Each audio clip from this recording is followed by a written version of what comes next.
స్ఫూర్తిగా అగ్ని జ్వాలల వంటి కన్నులు గలవాడా, అత్యున్నతుడా స్తోత్రం.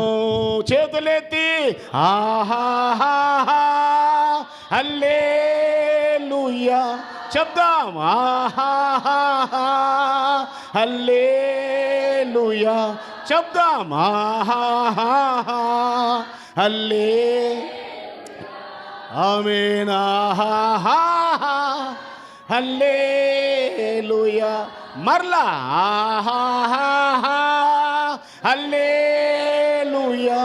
యేస్ ఆహాహా హల్లెలూయా గ్లోరీ. ఆహాహా హల్లెలూయా ఆహాహా హల్లెలూయా హల్లెలూయా హల్లెలూయా హల్లెలూయా హల్లెలూయా ఆమేన్. అలాగే తలలు వంచండి ప్రియులారా. ఈ ప్రత్యేకమైన సన్నిధి సమయంలో ఆయన సన్నిధిని అనుభవించే శ్రేష్టమైనటువంటి గొప్ప భాగ్యం దేవుడు మనకిచ్చారు. అనాలోచనతో ఉండక ప్రతి ఒక్కరు ఒకటే దేవుణ్ణి స్తుతించడానికి ఇక్కడ మనం వచ్చాం. ఎవరిని పొగడ్డానికి, ఎవరిని దేని బిడ్డలారా గణపరచడానికి కాదు, కానీ దేవుడు మన ఎడల, మన కుటుంబాలలో, మన జీవితంలో, మన పరిచర్యలు, మన సంఘంలో చేసిన అద్భుతమైన కార్యాలు తలంచుకొని ప్రభుని నోరారా స్తుతించడానికి దేవుని సన్నిధిలో మనందరూ సమకూర్చబడి ఉండగా ఈ సమయం ముందు దేని బిడ్డరా ఒక చిన్న చిన్న ప్రార్థనలు, బాగా చిన్న చిన్న ప్రార్థనలు, ముగ్గురు చిన్న చిన్న ప్రార్థనలు చేస్తుంటారు. ఈ పరిచర్య అద్భుతంగా దీవించబడాలి, విస్తారంగా ఆశీర్వదించబడాలి, విలువైన క్రొత్త క్రొత్త ఆత్మలు దేవుని నడిపించబడాలి, పరిచర్యకి సేవకు విరోధంగా పోరాడుతున్న దుష్టుని కార్యాలన్నీ తొలగించబడినట్లుగా దేని బిడ్డలారా చిన్న చిన్న ప్రార్థనలు మన మధ్యలో తల్లి సుగుణమ్మ తల్లి గారు చిన్న ప్రార్థన చేస్తారు. రెండోదిగా మన పిల్లి సత్యనారాయణ గారు ప్రార్థన చేస్తారు. మూడోదిగా పాస్టమ్మ గారు ప్రార్థన చేస్తారు. ఒకరి తర్వాత ఒకరు చిన్న చిన్న ప్రార్థన చేస్తుండగా అందరూ ప్రార్థనలు సహకరించాలని ప్రేమతో జ్ఞాపకం చేస్తున్నాను. అందరూ దయచేసి ప్రార్థన అలాగే నేను నిలబడి దేని బిడ్డారా ప్రార్థనలు ఏకీభవించండి, కంగారు పడొద్దు. ప్రార్థన అనగా కన్నులు మూసుకుని ప్రార్థనలు ఏకీభవించడం దేవుడు మనకి ఇచ్చిన సమయం కనుక కన్నుల ముద్ద చిన్న చిన్న ప్రార్థనలు చేయాలని ప్రేమతో జ్ఞాపకం చేస్తున్నాను. స్తోత్రం నాయనా, స్తోత్రం స్తోత్రం స్తోత్రం మా ప్రభా, మీ స్తోత్రములు తండ్రి. మీ ఘనమైన నామాన్ని బట్టి, మీ ఉన్నత నామాన్ని బట్టి స్తోత్రములు తండ్రి ప్రభా. ఇంతవరకు నాయన తండ్రి మా మధ్యలో మీరుండి నాయన తండ్రి ప్రభా, అద్భుతంగా ఆశ్చర్యకరమైన పాటలో మీరున్నారు తండ్రి ప్రభా. నాయన మీ స్తోత్రములు తండ్రి. ఆరాధనలో మీరు నాయన మా మధ్యలో దిగి వచ్చినందుకే మీ స్తోత్రములు తండ్రి ప్రభా. అందరిపై మీ ఆత్మ కొమ్మరించినందుకే మీ స్తోత్రములు నాయన. పరిశుద్ధాత్మ మీ స్తోత్రములు తండ్రి ప్రభా.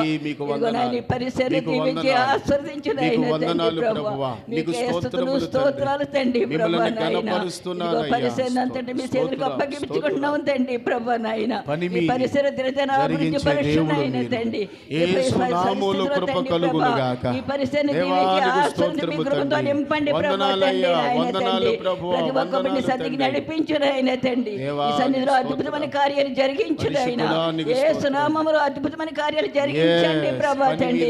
ఘనమైన కార్యాలు జరిగించునైనా ఈ సన్నిధి నిండాలి ప్రభా తండ్రి. సన్నిధిని ఇరుకు చేయండి తండ్రి ప్రభా. పరిశుద్ధాత్మ తండ్రి ప్రభా. దుష్టుని కార్యాలంతా యేసు నామములో తొలగించండి తండ్రి ప్రభా. యేసు నామములో మనుషుల మాటలు కాదు కానీ ప్రభా, నీ నామానికి మహిమ తెచ్చుకుని తండ్రి మీ ఆలోచన ప్రకారం నడిపించునైనా. మనుషులనైనా ఆలోచన వ్యర్థము తండ్రి ప్రభా. నాయన యేసు నామములో మీ ఆలోచన ప్రకారం నడిపించునైనా.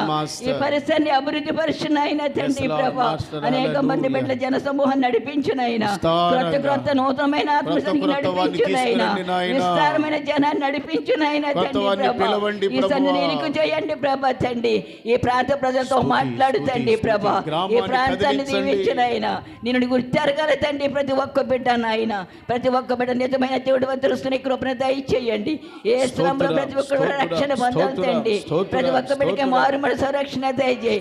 ప్రతి ఒక్క హృదయాన్ని హృదయాన్ని తెరవండి ప్రభా తండ్రి, Yes. ఒక్కొక్క హృదయాన్ని తెరవండి ప్రభా, Hallelujah. ప్రతి మనోనేత్రాన్ని వెలిగించండి తండ్రి Yes, ప్రభా. Lord. నాయన ప్రభా నిజ దేవుడు అని తండ్రి, ప్రతి ఒక్క మోకాల్ని స్తోత్రం, సన్నిధిలో వంగాలి స్తోత్రం. ప్రభా, ప్రతి ఒక్క నాలుకని స్తుతించాలి ప్రభా తండ్రి. పరిశుద్ధుడా, ప్రతి ఒక్కరిని గుర్తెరిగి నిజమైన దేవుడు వద్దకు సురేఖ దయచేసి అలాగే మాకు విశ్వాసం కుటుంబాలన్నీ కూడా జ్ఞాపకం చేసుకోండి ప్రభా. కుటుంబాలు రక్షింపడే కృపను దయచేయి, కుటుంబాల సన్నిధి రాటే కృపను దయచేయండి. కుటుంబంలో సమస్యలు శోధనలు కన్నీరు దుఃఖం వేదన ఏసునామములో కొట్టివేయండి ప్రభా తండ్రి.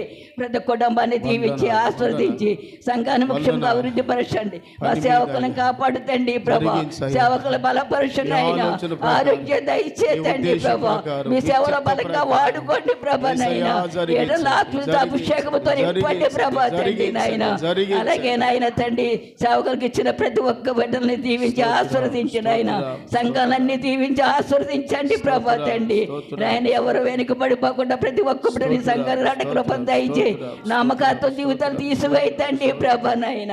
నిజమైన జీవితం దయచేతండి, సంఘం అంతా ఏకాత్మతో నాయన స్తుతించే కృపను దయచేయి నాయన. నీరు అక్కడ చెత్తపడి కృపను దయచేసి అంతమ వరకు మరణ వరకు నమ్మకం కలిగి కృపను దయచేయి.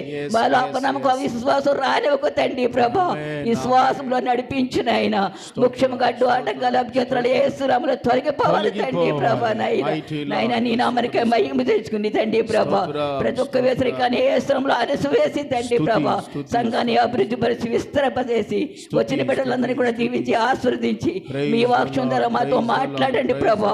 మీరు మాట్లాడితే మాకు ఎంతో మేలు ప్రభా, మీరు మాట్లాడితే బ్రతుకుతాం తండ్రి ప్రభా నాయన.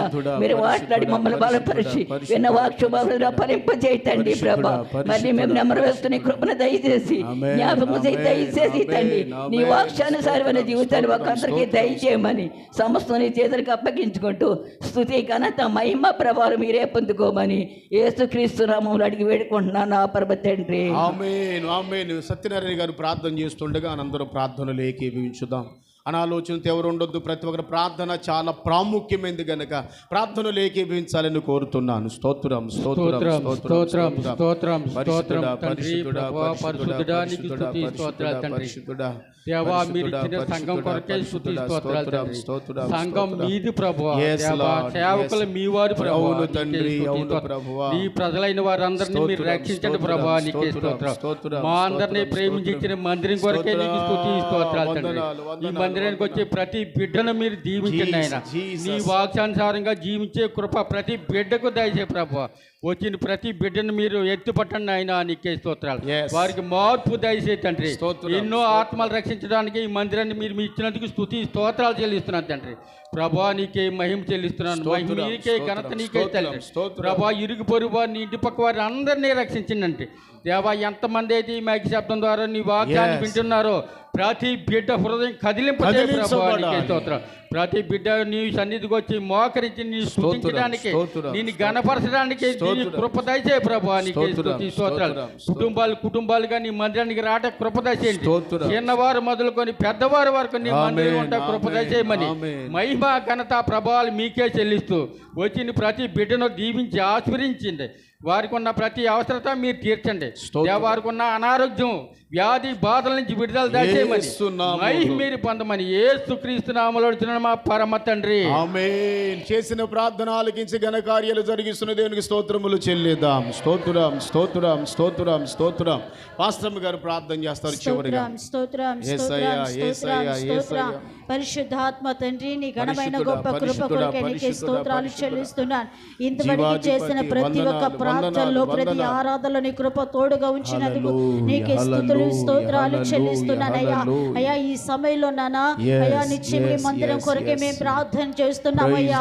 యేసు నామములో నాన్న 10 సంవత్సరాలు ముగించుకొని ఈ 11వ సంవత్సరంలో అడుగు పెట్టబోతున్న ఈ పరిచర్యని అయ్యా ఈ సంవత్సరం అంతా ఆశీర్వాదకరంగా మీరు ఉంచమని అడుగుచున్నాను. సంవత్సరములు జరుగుతుండగా ఈ పరిచర్య నూతనపరచబడాలి. సంవత్సరములు జరుగుతుండగా విస్తరించబడాలి. ఈ సంవత్సరంలో నాన్న అయ్యా నూతనమైన ఆత్మల సంఘాలకు మీరు చేర్చమని అడుగుచున్నాను. యేసు నామములో నీ మందిరం యొక్క నీడలోకి వస్తున్న అయ్యా ప్రతి ఒక్క బిడ్డకి శాంతిని సమాధానంతో నింపండి ప్రభు. యేసు నామములో స్వస్థతను కలుగు చేయమని అడుగుచున్నాను. ఈ మందిరంలోకి వచ్చిన వారందరినీ మీరు ఆదరించమని అడుగుచున్నాను. యేసు నామములో ఈ మందిరం నీడలోకి వచ్చిన వారందరినీ ఆశీర్వాదంతో నింపమని అడుగుచున్నాను ప్రభు. అయ్యా నిశ్చయముతో పెద్ద గొప్ప కార్యాలు మాత్రం మీరే జరిగించండి. యేసు నామములో ప్రతి ఒక్క సంవత్సరం అయ్యా కొన్ని ఆత్మలు మీరు రక్షించమని అడుగుచున్నాను. యేసు నామములో సంవత్సరం అనేకుల్ని మందిరంలోకి చేర్చబడాలి ప్రభు. అయ్యా నిశ్చయముతో పెద్ద గొప్ప కార్యాలు జరిగించండి. అయ్యా నిజమైన అద్భుతమైన గౌరవమైన కార్యాలు మాత్రం మీరే జరిగించండి. అయ్యా నీ కృపతో నింపి సహాయం మాత్రం దయచేయమని అడుగుచున్నాను. అయ్యా మందిరం చుట్టూ ఉన్న వారందరూ కూడా అయ్యా రక్షించబడటానికి కృప దయచేయండి. ఈ మైకు ద్వారా వింటున్న ప్రతి ఒక్క బిడ్డ కూడా అయ్యా నిజమైన మారు మనసు రక్షణ ఆనందాన్ని అయ్యా మీ కలుగు చేయమని అడుగుచున్నాను. అయ్యా నిశ్చయముతో గొప్ప కార్యాలు మాత్రం మీరే జరిగించి నీ కృపతో నింపి సహాయం మాత్రం దయచేయమని అడుగుచు. అయ్యా వాక్యం చెప్పబోతున్న మీ దాసులు కూడా మీరు బలపరిచి బలమైన ఆత్మతో నింపి సహాయం చేయమని యేసు నామములో అడుగుచున్నాము నా తండ్రి. మనందరి ప్రార్థనను ఆలకించిన గొప్ప దేవునికి స్తోత్రములు చెల్లిద్దాం. స్తోత్రం స్తోత్రం స్తోత్రం స్తోత్రం. అడిగిన వాటికంటే ఊహించిన వాటికంటే అత్యధికమైన కార్యాలు ప్రభు పరిచర్య పక్షాన మన కుటుంబాల పక్షాన ప్రభు జరిగిస్తున్నందుకు స్తోత్రములు చెల్లిద్దాం. స్తోత్రం స్తోత్రం స్తోత్రం స్తోత్రం స్తోత్రం స్తోత్రం స్తోత్రం. ఆమేన్ ఆమేన్. అందరికి వందనాలు. కూర్చుందాం. దేవుని బిడ్డలు ఎక్కడ ఉన్నవారు అక్కడే ప్రార్థనాపూర్వకంగా కూర్చుందాం. చాలా సంతోషం. ఈ ప్రత్యేకమైన సమయాన్ని దేవుడు మనకి ఇచ్చినందుకు నేను ప్రభువుని ఎంతగానో ఘనపరుస్తున్నాను. వచ్చిన మీ అందరికీ మరోసారి యేసుక్రీస్తు నామములో హృదయపూర్వకమైన ధన్యవాదాలు తెలియపరుస్తున్నాను. జాగ్రత్తగా దేవుని బిడ్డలారా మనం కూర్చుందా. దేవుని యొక్క వాక్యాన్ని మనం వినబోతున్నాం. మన మధ్యలో దేవుని సేవకులు అభిషక్తులు పాస్టర్ మధు గారు ఉన్నారు. వారు మన మధ్యలోకి ఫస్ట్ టైం రావడం వారిని బట్టి ప్రభువుని గణపరుస్తూ వారు వచ్చి దేవుని యొక్క వాక్యాన్ని అందించాలని వారిని ప్రేమతో ఆహ్వానిస్తున్నాను. వారు వస్తుండగా చప్పట్లు కొడుతూ ప్రభువుని గణపరుద్దాం.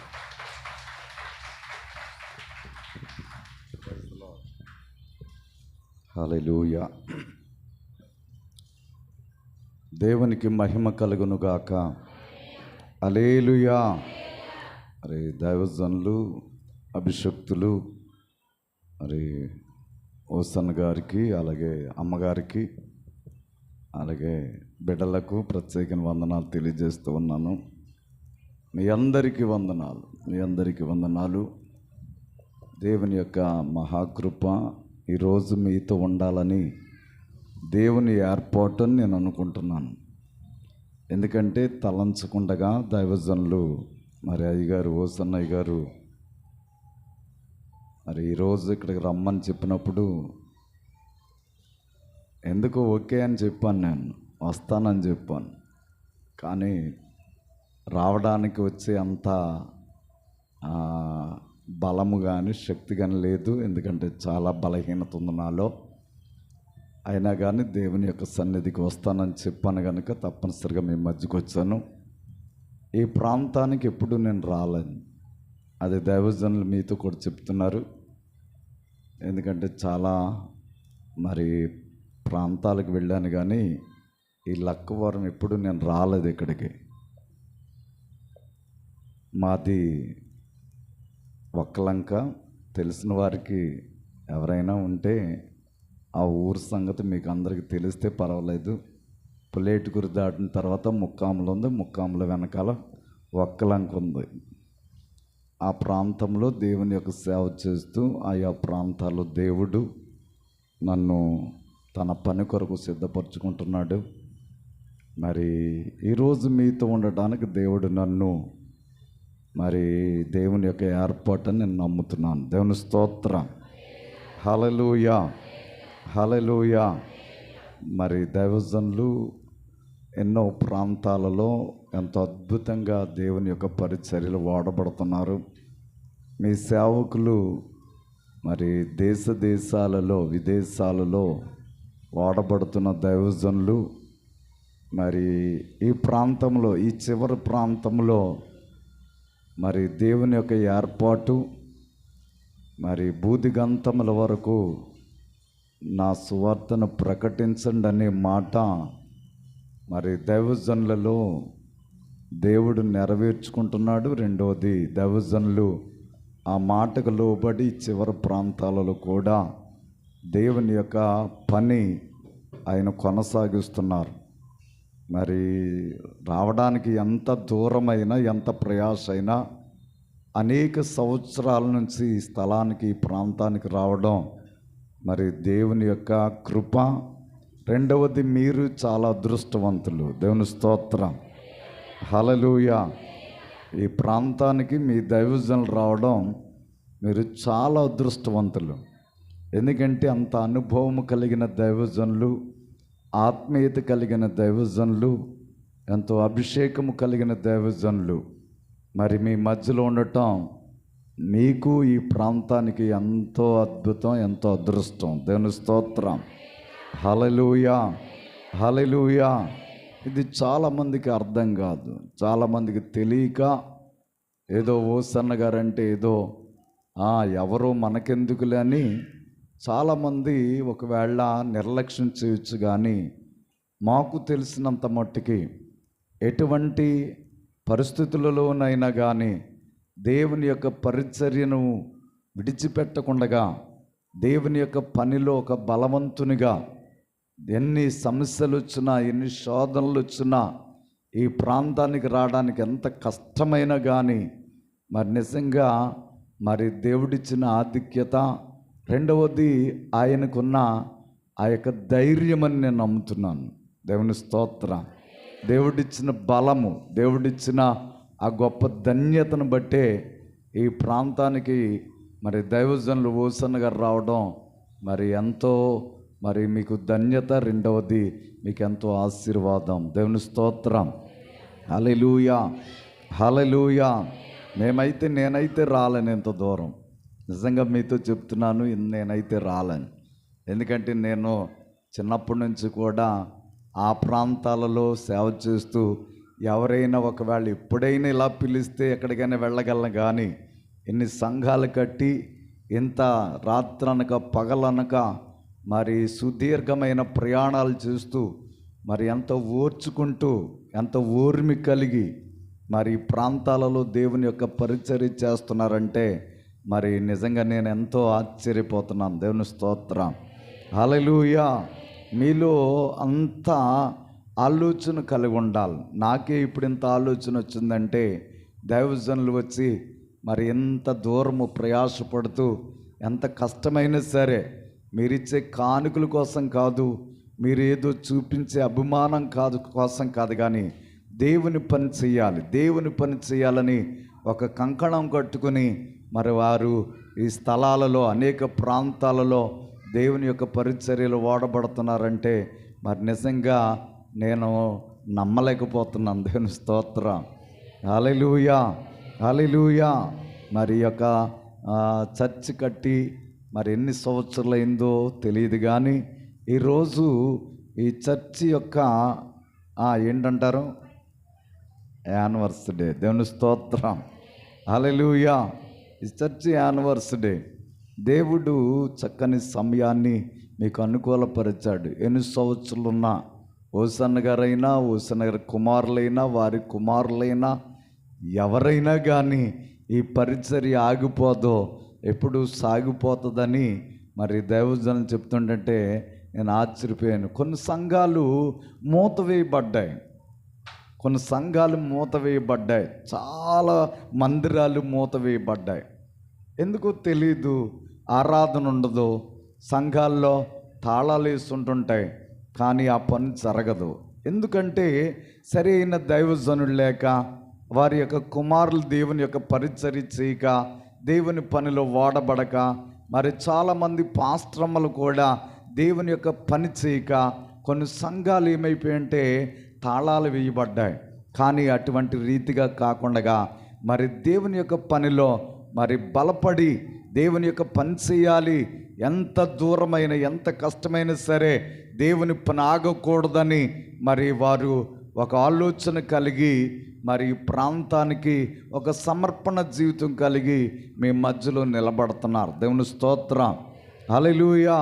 అందుని బట్టి గట్టిగా దేవుని స్తోత్రం చెబుదాం, హల్లెలూయా, హల్లెలూయా. కనుక ఈ పని ఆగిపోదో, ఎన్నటెన్నటికీ పని సాగుతూనే ఉంటుంది. ఈ మందిరం ఎప్పుడు తలుపులు ఇవ్వడం, ఎప్పుడు జీవితాలు యుగయుగాలు, ఒకవేళ దేవుడు రాకపోతే, దేవుడు ఆలస్యం చేస్తే ఇంకా అనేక మందితో మరి సంఘం అభివృద్ధి కలిగి మరి ఇంకా అనేక విధములుగా ఈ పరిచర్య కొనసాగుతుందని మరొకసారి ఒక దైవజనుగా నేను తెలియజేస్తూ ఉన్నాను. దేవుని స్తోత్రం. హల్లెలూయా, హల్లెలూయా. దేవుని సన్నిధిలో ఒక విషయాన్ని మీకు జ్ఞాపం చేసి, మరి సమయం ఎంతవరకు ఉంటారో నాకు తెలియదు. నేను 2 గంటలు మాట్లాడతాను, లేకపోతే 3 గంటలు మాట్లాడతాను. మరి మీరందరూ ఉండగలరు, లేకపోతే లేదు నాకు తెలియదు. ఉండగలిగిన వాళ్ళందరూ దేవుని స్తోత్రం చెప్దాం. ఇది అంత అబద్ధం. ఎందుకంటే ఎవరి మట్టుకు వాళ్ళే, టైం అయిందంటే, భోజనం టైం అయిందంటే ఆకలేసి ఎవరి మట్టుకు వాళ్ళే మెల్లగా వెళ్ళిపోతూ ఉంటారు. కానీ అలాగ ఉండకూడదు. ఖచ్చితంగా సమయము ఎంతవరకైనా సరే దేవుని వాక్యం వినడానికి సిద్ధపడాలి. చాలా బలవంతులు మీ పాస్టర్ గారు ఎంతసేపైనా చెప్తారు, అది మీకు అనుభవం ఉంది. దేవుని స్తోత్రం. హల్లెలూయా.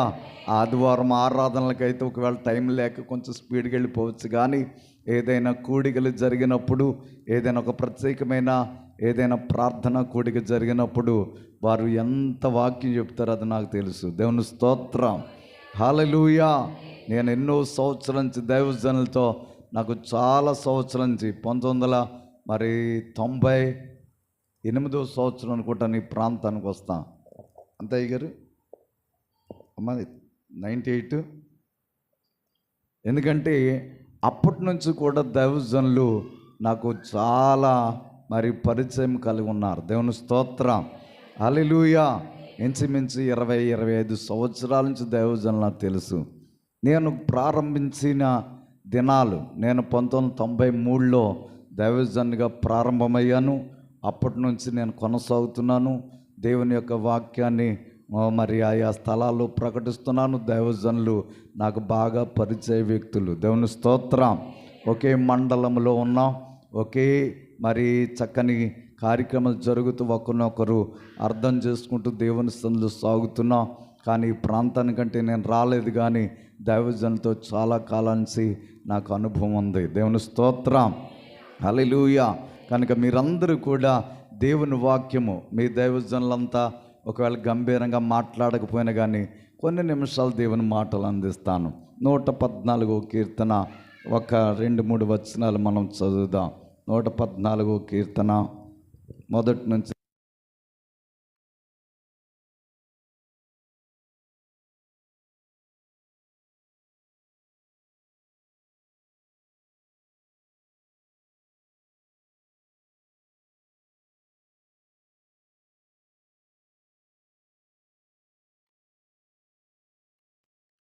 చాలు. హల్లెలూయా, హల్లెలూయా.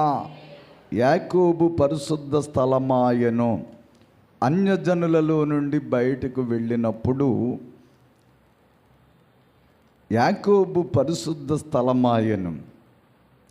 ఎవరు అన్యజనులు అంటే, అక్కడ ఈజిప్టు ప్రాంతంలో ఉన్న మరి ప్రజలు మనకందరికీ తెలుసు ఐగుప్తు దేశం ఎలాంటిదో. ఆ ప్రాంతంలో నుంచి యాకోబు బయటికి వెళితే, ఆ బయటికి వెళ్ళిన తర్వాత యాకోబు అంట ఏమయ్యాడు? పరిశుద్ధ స్థలమయ్యాడంట. దేవుని స్తోత్రం. హల్లెలూయా. పరిశుద్ధ స్థలముగా మారినప్పుడే దేవుని యొక్క కార్యాలు మరి ఎన్నో జరిగినట్ల కింద మనం ఆ వాక్యం అంతా చదివితే మనము గ్రహించగలం. ఎందుకంటే పరిశుద్ధ స్థలముగా మారకపోతే దేవుని యొక్క కార్యాలు జరిగినట్లు మనము ఎంత మాత్రము కూడా నమ్మవలసిన అవసరం లేదు. ఈ వాక్యం అంతా కూడా, ఈ వచనాలు 8 వచనాలు కూడా మీరు చదివితే, పరిశుద్ధ స్థలముగా ఎప్పుడైతే మారిందో అప్పుడు దేవుని కార్యాలు ప్రారంభమయ్యాయి. పరిశుద్ధ స్థలముగా మారకపోతే దేవుని కార్యాలు జరగవు. దేవుని స్తోత్రం. హల్లెలూయా. యాకోబు యొక్క విషయం మనకందరికీ తెలుసు. యాకోబును దేవుడు ఇశ్రాయేలుగా మార్చాడు. ఇశ్రాయేలు ప్రజలందరూ కూడా ఐగుప్తు దేశానికి ఎందుకు వెళ్ళారో మనందరము కూడా అనేక సార్లు వింటూ ఉంటాం. అక్కడ వారు ఏ పని చేశారో మనకు తెలుసు, వారి జీవితం ఎలాంటిదో మనకు అందరికీ తెలుసు. వారు ఎంత కష్టపడ్డారో, ఏ రీతిగా వారు బాధలు అనుభవించారో, ఆ బానిసత్వంలో నుండి వారు ఎంతగా దేవుని సన్నిధిలో ప్రార్థన చేస్తారో అవన్నీ కూడా మనకు తెలుసు. ఎందుకంటే వారు చేసిన ఆ పనికి మాలిన విషయాలన్నీ కూడా జ్ఞాపకం చేసుకోవాల్సిన అవసరం లేదు, కానీ దేవుని సన్నిధిలో ప్రార్థన చేసే విధానం మాత్రం మనం గ్రహిందాం.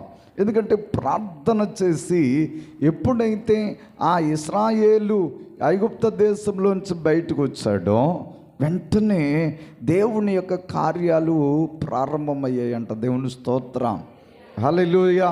పరిశుద్ధ స్థలముగా మారకపోతే దేవుని కార్యాలు జరగవండి. పరిశుద్ధంగా మారకపోతే దేవుని యొక్క అద్భుతాలు మనం చూడలేం. పరిశుద్ధత అనేది లేకపోతే ఏ రీతిగాను కూడా దేవుడు ఒక మహత్తరమైన కార్యము జరగదు. దేవుడు ఎక్కడుంటాడంటే పరిశుద్ధ స్థలములో మాత్రమే ఉంటాడు. పరిశుద్ధినిగా ఎవరైతే ఉంటారో వారి ద్వారానే దేవుని యొక్క కార్యాలు జరగటం ప్రారంభమవుతాయి. పరిశుద్ధత లేకుండా దేవునికి ఇష్టడై ఉండుట అసాధ్యమని మనం వాక్యములు మనం చదువుతుంటుంటాం. కనుక పరిశుద్ధంగా జీవించేవారు కావాలి, పరిశుద్ధంగా మారాలి. పరిశుద్ధత ఉన్న స్థలాల్లోనే దేవుని వాక్యము ఎక్కడైతే పరిశుద్ధంగా వినబడుతుందో, ఎక్కడైతే దేవుని వాక్యాన్ని బట్టి పరిశుద్ధులుగా మార్చబడ్డారో వాళ్ళ జీవితాలలో, వాళ్ళ కుటుంబాలలో, వారి సంఘాలలో ఎన్నో అద్భుతాలు జరగటం ప్రారంభమవుతాయి. దేవుని స్తోత్రం, హల్లెలూయా. ఇక్కడ ప్రారంభము ఎలాగ ప్రారంభించబడింది? 3వ వచనంలో నుంచి సముద్రము దానిని చూసి పారిపోయిందంట. ఎవరిని చూసి? పరిశుద్ధతను చూసి. దేవుని స్తోత్రం, హల్లెలూయా. ఎంత భయంకరమైన సముద్రమైనా కానీ దేవుని యొక్క మరి పరిశుద్ధతను చూశాడు దేవుడు. వెంటనే సముద్రమును 2 పాయలుగా చేశాడు. ఇశ్రాయేలు ప్రజలు మరి ఆ యొక్క సముద్రములో నుండి అవతలకి వెళ్ళడం మనం చూసాం. ఎందుకంటే పరిశుద్ధత కలిగినప్పుడే అక్కడ ఎటువంటి భయంకరమైన పరిస్థితునైనా ఎదుర్కోవడానికి అవకాశం వచ్చింది. ఆ కిందన్నీ కూడా 8వ వచనం వరకు కూడా అయ్యే మనం చదువుకోవచ్చు. ఎందుకంటే పరిశుద్ధతగా కనబడకపోతే ఏ విధంగా కూడా కార్యాలు జరగవని నేను చెప్తున్నాను. పరిశుద్ధత కావాలి. ఎక్కడి పరిశుద్ధత? దేవుని సన్నిధిలో పరిశుద్ధత కావాలి. యోదాయన ఏం చేశాడంట? ఆయనకు పరిశుద్ధ స్థలమాయాడంట. దేవుని స్తోత్రం. ఈ మందిరము యొక్క విషయాలు మరి నాకు చెప్తుంటుంటే నేను చాలా ఆలోచించాను అక్కడ కూర్చుని. ఎందుకంటే ఈ కట్టడానికి ఎంత ఇబ్బంది పడ్డారో, మరి మందిరం కొరకు ఎంత ప్రయాసపడ్డారో, ఈ మందిరము కట్టడానికి ఎంత ప్రార్థన చేశారో, దైవజనులు ఎంతగా కన్నీళ్లు పెట్టారో, ఇవన్నీ కూడా మరి ఆలోచన చేస్తే మరి సత్యనారాయణ గారు మరి వారెవరు నాకు తెలియదు, కానీ వారి గురించి చెప్తుంటుంటే నేను చాలా ఆలోచన చేశాను. ఎందుకంటే ఇది దేవుని మందిరం కొరకు ఎంత ప్రయాసపడ్డారో అనే సంగతి మనం గ్రహించగలం. ఎందుకంటే ఈ ప్రాంతంలో ఒకవేళ ఎవరు ఎన్ని అనుకున్నా, ఎన్ని విధములుగా తలంచినా, ఎంతమంది నిందలేసినా, బాధపరిచినా కానీ దేవుని మందిరం ఉండాలి, దేవుని మందిరము కావాలి, దేవుని మందిరము ఎక్కడ కడితే బాగుంటుంది, ఎక్కడ ఏర్పాటు చేస్తే బాగుంటుంది అని వారు ఎంత ఆలోచన చేస్తుంటారో, ఈ మందిరము కట్టడానికి ఎంత ప్రయాసపడి ఉంటారో, ఈ మందిరము కొరకు ఎంత ధనాన్ని వేచి ఉంటారో, ఈ మందిరము కట్టడానికి ఎంత టయాన్ని మరి వారు మరి ఎంతగా ఆ టైం అంతా కూడా మరి స్పందన చేశారో మనకు తెలుసు. ఎందుకంటే ఒక మందిరం కట్టడానికి, ఒక పని చేయడానికి ఆ పూనుకున్న వ్యక్తికి ఎంత బాధ ఉంటుందో ఆ కట్టేవారికి, ఆ చేసేవారికి తెలుస్తుంది. చాలా సులువుగా వచ్చి మనం ఏం చేస్తామంటే చక్కగా టైల్ చేశారు కనుక చక్కగా కూర్చునే అవకాశం ఉంది కనుక కంచేపు కూర్చుందాం, కంచేపు ఏదో దేవుని సన్నిధిలో గడుపుకుందాం అని ఒకవేళ ఇప్పుడు మనం అనుకోవచ్చు. కానీ దానికి మొట్టమొదట ఎంత ప్రయాసపడ్డారో అనే సంగతి గ్రహించలేం. అది మనకు తెలియదు. తర్వాత వచ్చిన వారికి కూడా అసలు అర్థం కాదు. ఈ మందిరానికి ఎన్ని విధాలుగా ప్రయత్నాలు చేస్తారో కొంతమందికి తెలీదు. ఇది మందిరము అనుకుంటారంతే. లేకపోతే ఇది దేవుని యొక్క ప్రార్థన మందిరం అని అనుకోవచ్చు, లేకపోతే ఇది దేవుడుండు స్థలం అని అనుకోవచ్చు, లేకపోతే ఎన్నో విధాలుగా ప్రభుని ఆరాధిస్తూ ఉండవచ్చు. కానీ ఈ మందిరము కట్టడానికి ఎంత ప్రయాసపడ్డారో అనే సంగతి మనము మరి గ్రహించాలి. దేవుని స్తోత్రం. ఇప్పుడే కాదు, ఎప్పటికైనా సరే దీనిని మనము ఎంత మాత్రం విడిచిపెట్టకూడదు. నేను మందిరం కట్టడానికి నేను ఎంత ప్రయాసపడ్డానో నాకు తెలుసు. ఒక మందిరాన్ని కట్టడానికి ఎన్ని విధాలుగా శోధించబడ్డానో నేను కూడా అనుభవించాను. మా జీవితాలలో ఎన్నో మందిరాలు చూశాను. ప్రతి మందిరము దగ్గర ఏదో శోధన వస్తూనే ఉంటుంది. దేవుని పని జరగటానికి దేవునికి ఎంత ఇష్టంగా ఉంటుందో సాతానికి అంత కష్టంగా ఉంటుంది. ఏదో విధంగా పాడు చేయాలని తలొస్తూ ఉంటుంటారు. ఏదో విధంగా పాడు చేయాలని సాతాను ఎవరినొకరిని ప్రేరేపిస్తూ ఉంటారో. అలాగా ఎన్నో కష్టాలు, ఎన్నో శ్రమలు అనుభవిస్తేనే కానీ ఒక పరిశుద్ధమైన మందిరము ఏర్పడదు. దేవుని స్తోత్రం. సులువుగా వచ్చేస్తాం కానీ, ఇప్పుడు సులువుగా కనబడుతుంది కానీ దీని వెనక ఎంతో ప్రయాస ఉంటుంది, ఎంతో కష్టం ఉంటుంది. ఈ మందిరము గురించి మరి మోషే గారు చక్కని మాట మాట్లాడతారు. దేవుని స్తోత్రం. ఒక వాక్యం చదువుదామా? లేవీకాండము 26వ అధ్యాయము 2వ వచనము. లేవీకాండము. ఇశ్రాయేలీయులలో గాని పరదేశులే గాని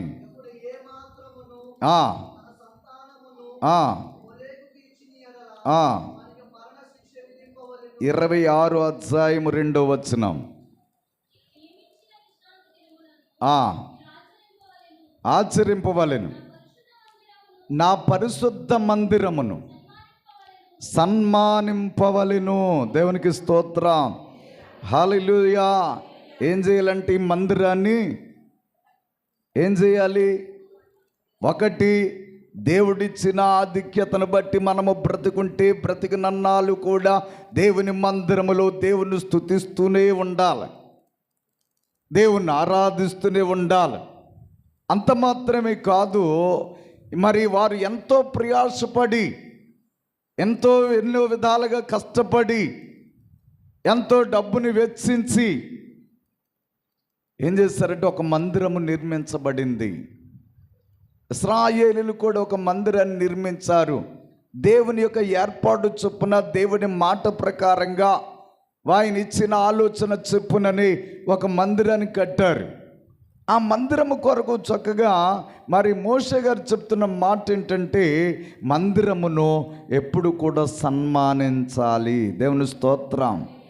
సన్మానించాలి అంటే, దేవుని మందిరాన్ని సన్మానించాలి అంటే, దేవుని మందిరాన్ని ఎప్పుడు కూడా గౌరవించాలి. దేవుని స్తోత్రం. హల్లెలూయా. సన్మానించాలి, గౌరవించాలి ఈ మందిరాన్ని. ఇది దేవుని యొక్క మందిరము, ఇది ప్రార్థనా మందిరము, అనేక మందికి రక్షణ మందిరము, అనేక మందికి పరలోక రాజ్యములకు చేర్చబడడానికి దేవుని వాక్యం ఉండే ఒక మందిరము అని ఈ మందిరాన్ని సన్మానించాలి, గౌరవించాలి. నేను కొంచెం సైడ్కి వెళ్ళి మాట్లాడుతున్నాను. దేవునికి స్తోత్రం. హల్లెలూయా. మందిరమును సన్మానించటం మానేసి మందిరాన్ని పాడు చేసేవాళ్ళు ఎక్కువ ఉంటారు. మందిరాన్ని పాడు చేసేవాళ్ళు ఎక్కువ ఉంటారు. మందిరాన్ని పాడు చేయడానికి మరి చాలామంది ఏం చేస్తుంటుంటారంటే, దీనిని పాడు చేయాలి, ఇది ఉండకుండగా దీనిని ఎంత మాత్రం కూడా ఈ మందిరంలోనికి ప్రజలు రాకుండా చేయాలని ప్రయత్నాలు చేస్తూ ఉంటారు.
ఎంత స్థలానికి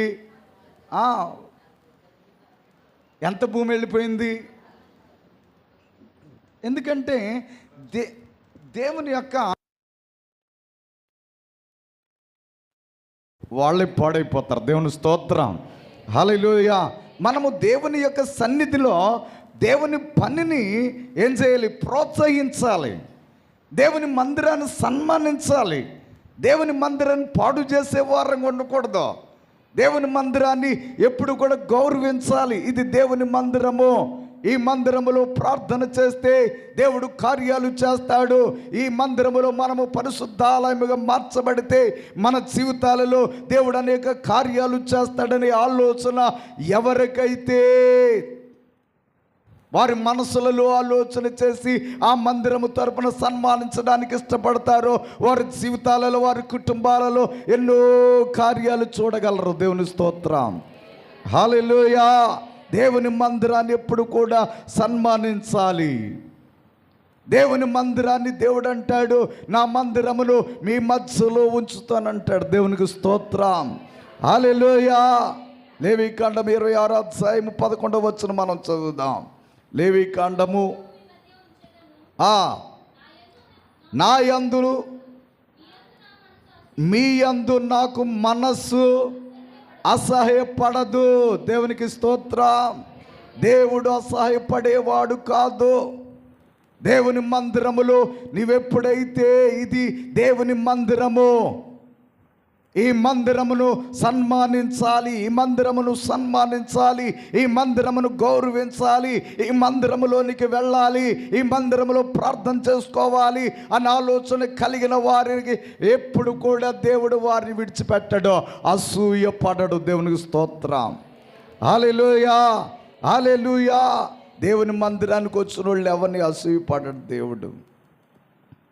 అసూయపడేవాళ్ళు ఎవరంటే బయట వారు అసూయపడతారు. దేవుని స్తోత్రం, హల్లెలూయా. దేవుడు ఏ రీతిగా నువ్వు అసూయపడ్డు, దేవుడు నిన్ను త్రోసివేయడు. దేవుడు నిన్ను ఎంత మాత్రము కూడా హీనునిగా చూడడు. దేవుడు నిన్ను బలహీనముగా ఉంచడు.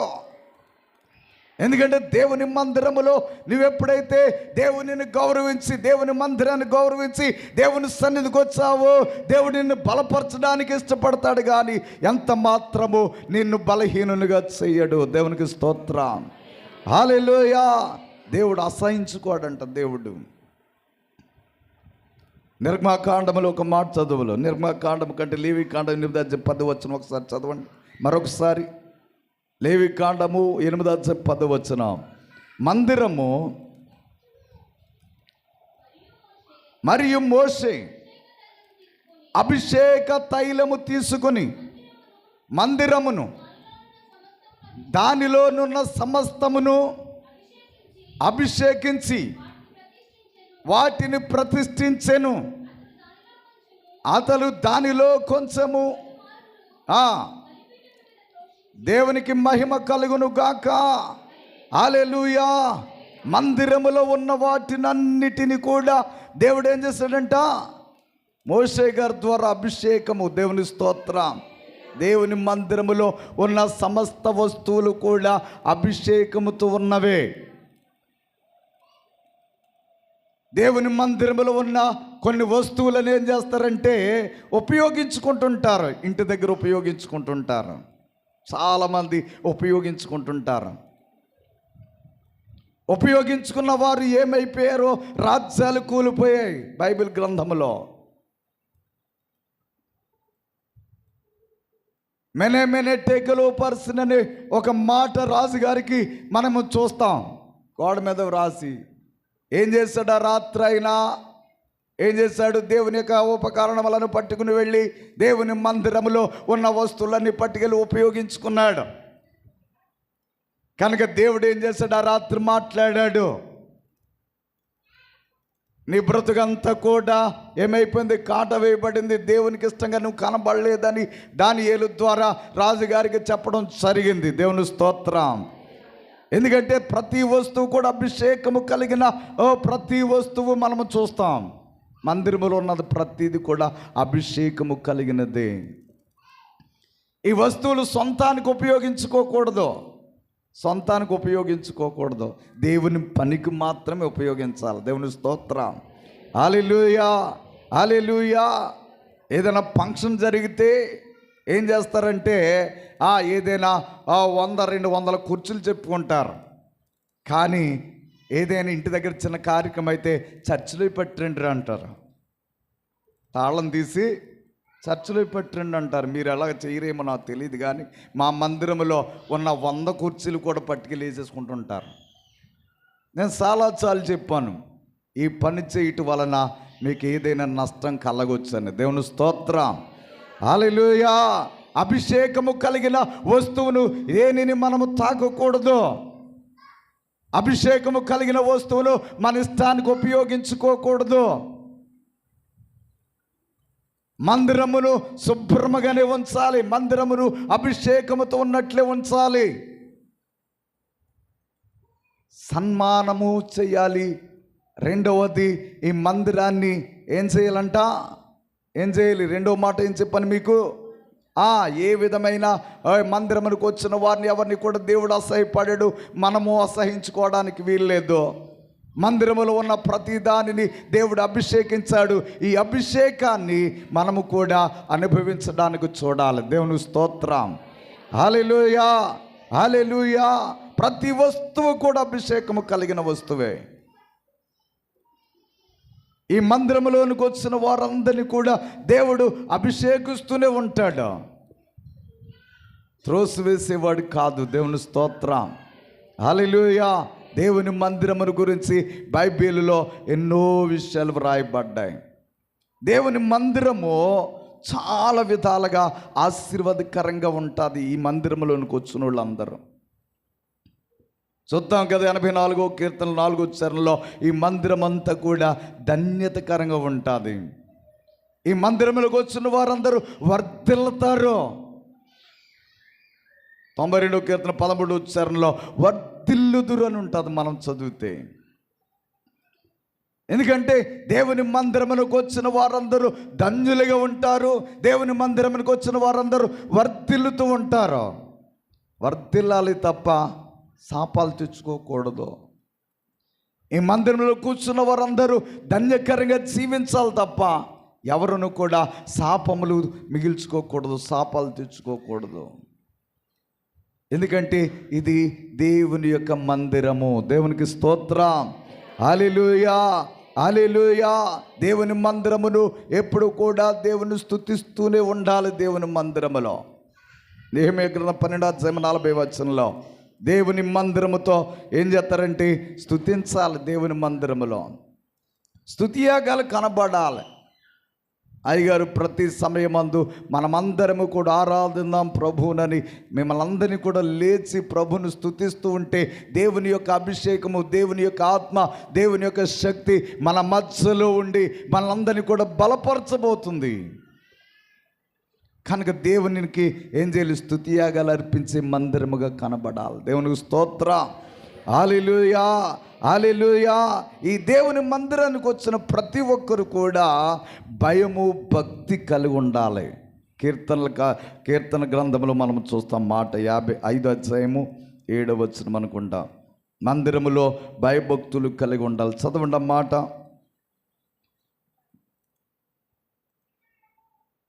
కీర్తనలు 5వ కీర్తన 7వ చరణం.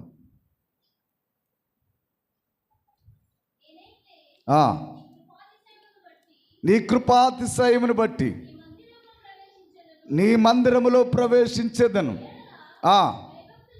భయభక్తులు కలిగి పరిశుద్ధాలయము దేవునికి మహిమ కలుగును గాక. భయభక్తులు కలిగి ఏం చేస్తాడంట? ఆయన దేవునిని మహింపరుస్తాడు. ఎందుకంటే భక్తి కలిగి ఉండాలి. మందిరానికి వచ్చిన వారు ఏదో సాధారణమైన వ్యక్తులుగా ఏదో వచ్చి వెళ్ళిపోయే రీతిగా మనం ఉండకూడదు. దేవుని మందిరమునికి వచ్చిన వారందరూ కూడా భయము కలిగి, భక్తి కలిగి, అయ్యో దేవుడు నాతో ఏం మాట్లాడతాడో, ఈ మందిరానికి వస్తే దేవుడే కార్యము చేస్తాడో, దేవుడు ఈ మందిరానికి వచ్చి ప్రార్థన చేస్తే ఆ ప్రార్థన బట్టి దేవుడు ఏ రీతిగా నన్ను దీవిస్తాడని ఆలోచన కలిగి భయము భక్తితో దేవుని సన్నిధిలో ఉండాలి. భయము భక్తి లేకుండా మనము దేవుని మందిరములో కనబడకూడదు. దేవుని స్తోత్రం, హల్లెలూయా. దేవుడి మందిరములో దేవుడు మాట్లాడతాడన్న సంగతి మనము గ్రహించాలి. దేవుడు మాట్లాడతాడు. దేవుని మందిరములో దేవుడు ఎప్పుడు కూడా మాట్లాడుతూనే ఉంటాడు. జకర్యాతో దేవుడు మాట్లాడాడు. దేవుని మందిరములో ధూపం వేస్తున్న సమయంలో దేవుడు మాట్లాడాడు. అయ్యో, నీవు భార్య ఇంతవరకు గొడ్రాలిగా ఉంది, కానీ ఇదిగో నీ భార్య ఇప్పుడు గర్భమును ధరించి ఒక కుమారుని కంటదని ఎలిజబెత్ కొరకు జకర్యాతో మాట్లాడితే ఆ మాట్లాడిన సమయములోనే గర్భమును ధరించింది, చక్కని కుమారుని కన్నట్లు మనం చూస్తాం. దేవుని స్తోత్రం, హల్లెలూయా, హల్లెలూయా. ఎందుకంటే దేవుని మందిరములో దేవుని మాటలు వినాలి కనుక దేవుని యందు భయభక్తులు కలిగి ప్రార్థన చేసేవారు ఉండాలి. దేవుని స్తుతించేవారు ఉండాలి. దేవునిని ప్రేమించేవారు ఉండాలి. దేవునిని ప్రేమించేవారు ఉండాలి. 26 కీర్తన 8వ చరణం ఉంటుంది. దేవునిని ప్రేమించేవారు ఉండాలి. ఈ స్థలాన్ని, దేవుని మందిరాన్ని ప్రేమించేవారు ఉండాలి.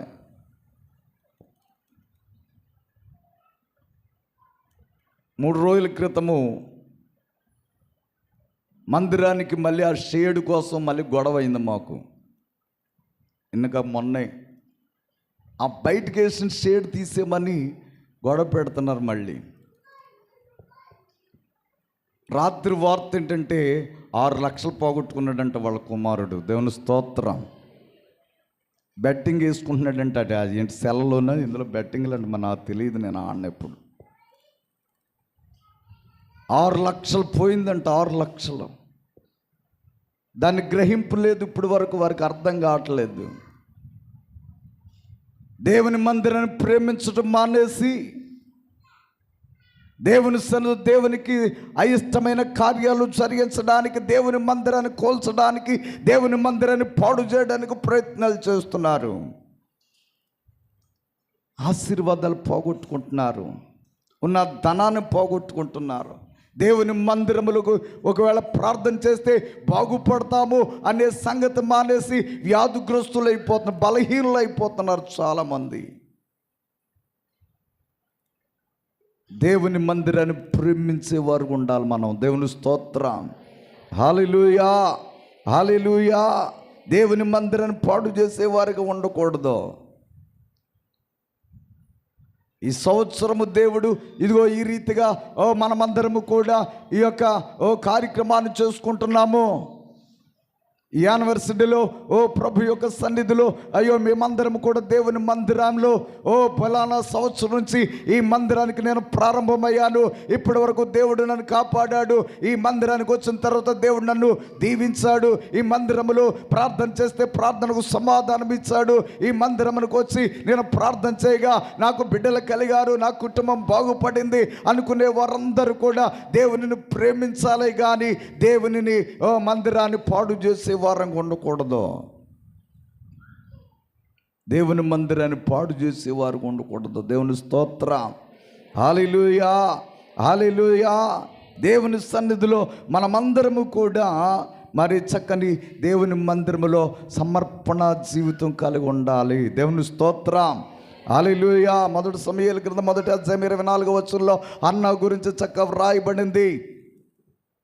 తన కుమారుడు ఎప్పుడైతే పాలు విడిచిన కాలం వచ్చిందో వెంటనే తన కుమారుని తీసుకొచ్చి దేవుని మందిరములో సమర్పించింది.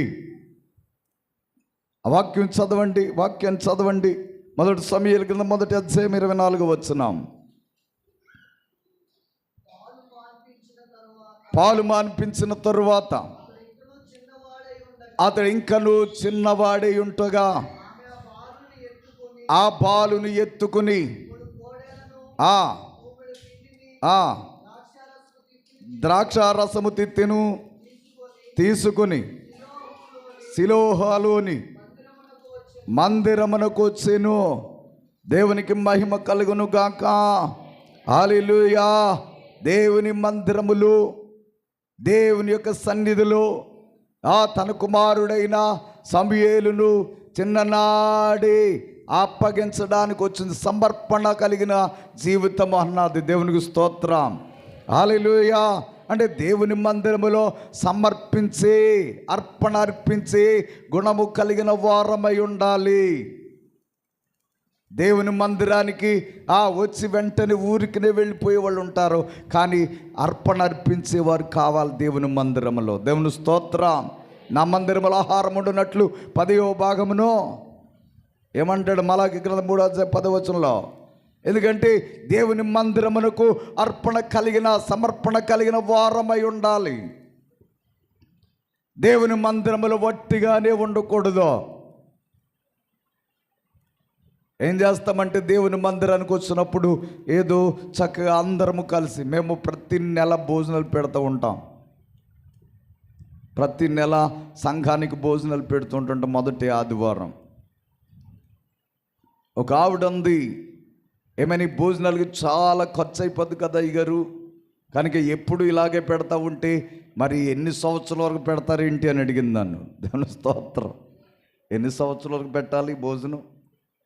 బతుకుంటే ఎన్ని సంవత్సరాలని పెట్టుకోవాలి సంఘం, అంతేగాని ఈరోజు పెట్టి రేపు మానేద్దామనే సంగతి కాదు. ఎన్ని సంవత్సరాలైనా పెట్టాలి బ్రతుకుంటే. ఆవిడంటుంది, ఎన్ని సంవత్సరాలు పెడతారండి? ఎన్ని సంవత్సరాలు పెడతాం? నేను అన్నాను ఒకే మాట, అమ్మ జరిగే పనిని పాడు చేయకమన్నాను. దేవుని స్తోత్రం. జరిగే పనిని ఏం చేస్తారో పాడు చేస్తూ ఉంటారు. సమర్పణ జీవితం లేదు. దేవునికి అప్పగిందాం. దేవుని సన్నిధిలో దేవుని పనికి మనము ఏదో రీతిగా సహకరిందాం అనే ఆలోచన లేదు చాలామందికి. పాడు చేయడానికి ప్రయత్నం చేస్తూ ఉంటారు.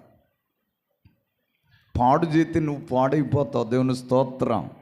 హల్లెలూయా. పాడు చేయకూడదు, దాన్ని ప్రోత్సహించాలి.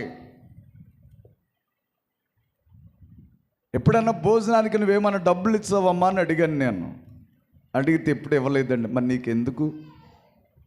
నీకెందుకు నువ్వేం చెయ్యవు కదా, నువ్వు చెయ్యవు, చేసేవారిని పాడు చేస్తున్నావు. భోజనానికి నేనేం డబ్బులేం ఖర్చు పెట్టినాయి. నా డబ్బులు నేను ఎప్పుడు ఏం చేయలేదు. ఎక్కడొచ్చాయి ఈ డబ్బులు అంటే?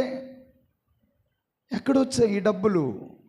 ప్రతి నెల 15,000 కావాలి. ఎక్కడొస్తాయి ఈ డబ్బులు?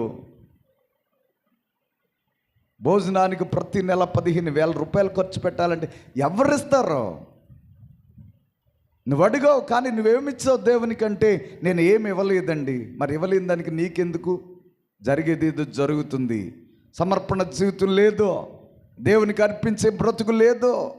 ఎందుకు పాడు చేస్తావని అన్నాను. తర్వాత మరుసటి నెల వెళ్ళి హాస్పిటల్కి వెళ్ళింది.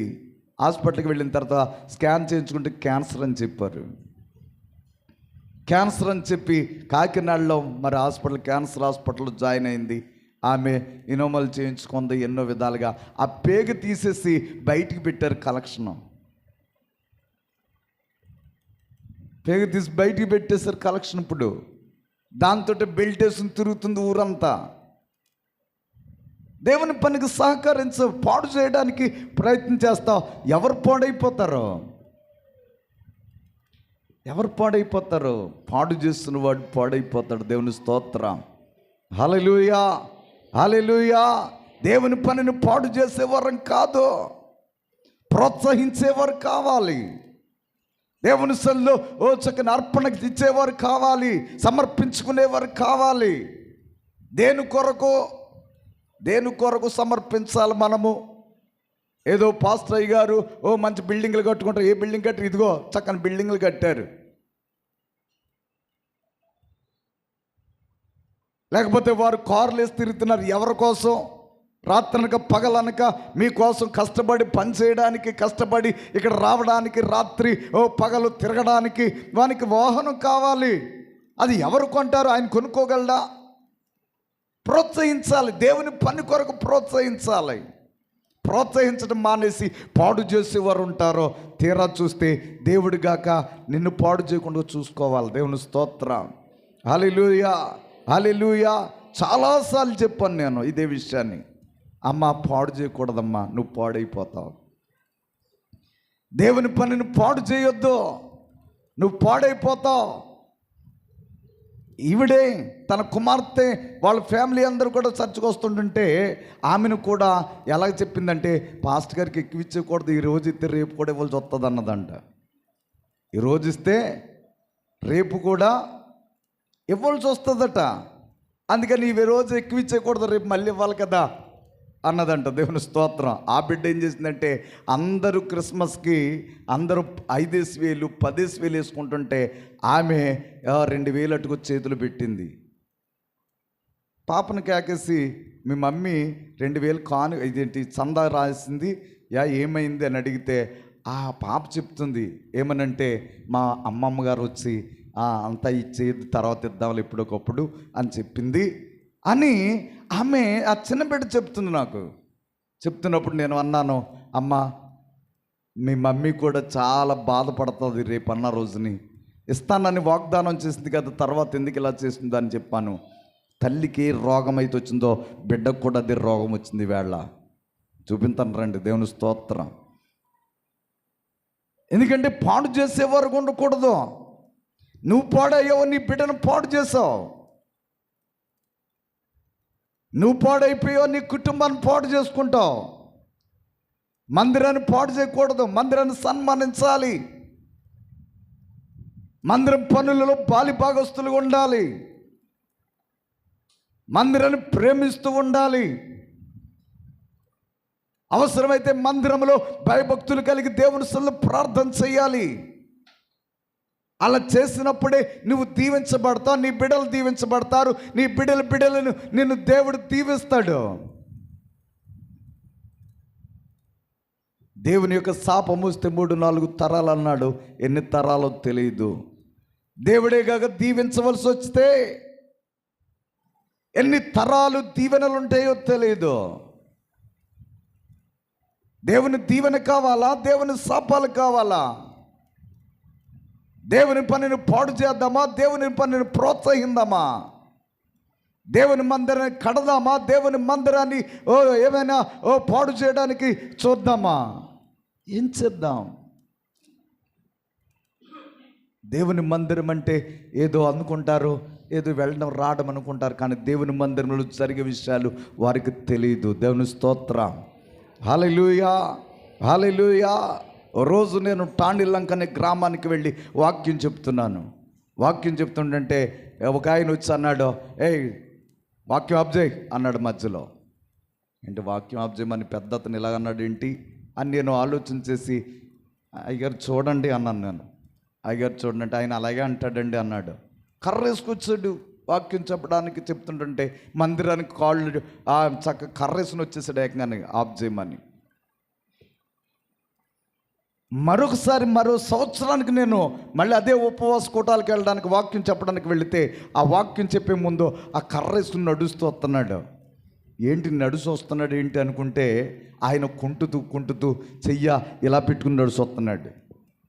నడుసు వస్తుంటే ఏం జరిగిందంటే కర్ర వేసుకొచ్చాడు. ఆ రోజు ఈ సంవత్సరం కర్రతో ఆయన నడుస్తూ వస్తున్నాడు అన్నాడు. దేవుని స్తోత్రం. పాడు చేయకూడదు.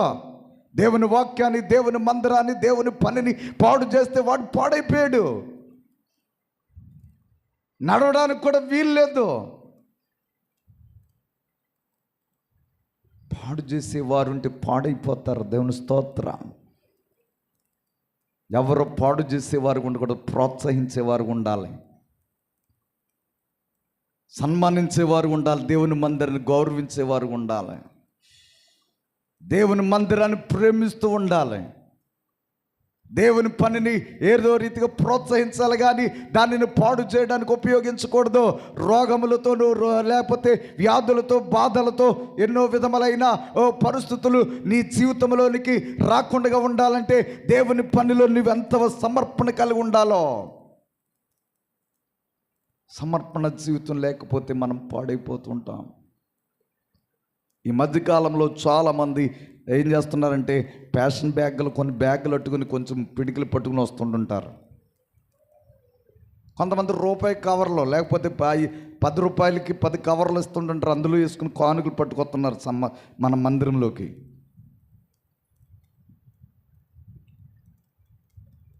ఏంటి ఆ పని ఏంటి? నువ్వు పట్టుకొచ్చేది చాలా జాగ్రత్తగా దేవుని సమర్పణ విషయం చాలా జాగ్రత్తగా సమర్పించు. నువ్వే రీతిగా అర్పిస్తావు, దేవుడు ఆ రీతిగా నిన్ను దీవిస్తాడు. నువ్వు ఎలా తీయాలో ఎలా చేయాలో అది దేవుడు నీకు నేర్పాడు. వాక్యం తెలుసు నీకు, మనకందరికీ తెలుసు, ఎన్నోసార్లు వింటాం. కొంచెముగా విత్తువాడు ఏమవుతాడు? కొంచెమే. నువ్వు ఎంతగా దేవుని సన్నిధిలో నువ్వు దేవునికి సమర్పణ కలిగి ఉంటావో అంతకంటే దేవుడు దీవిస్తాడు. నిన్ను అడగవలసిన పని లేదు. దైవజనుడు అడగరు, మీ దైవజనులు కదా, నేను కూడా అడగను ఎప్పుడూని. చెయ్యి, దేవుని పని కొరకు చెయ్యి. ఎంతవరకు చేయగలవో తగిన దానికంటే ఎక్కువ ఇచ్చి ఆశీర్వాదం పొందిన వారు కలరు. తగిన దానికంటే దానికి అంతు లేదు. మన జీవితాలలో దేవునికి మంచి సమర్పణ కలిగిన వారు ఉండాలి. మందిరమును సమర్పించేవారు ఉండాలి. మందిరములో సమర్పణ కలిగిన వారిగా మనమందరము కూడా సమర్పించాలి. దానిని మనం ఆశీర్వాదాన్ని పాడు చేసుకోకూడదు. దేవుని స్తోత్రం, హల్లెలూయా. చేతులెత్తి గట్టిగా దేవుని స్తోత్రం చెప్దాం. హల్లెలూయా.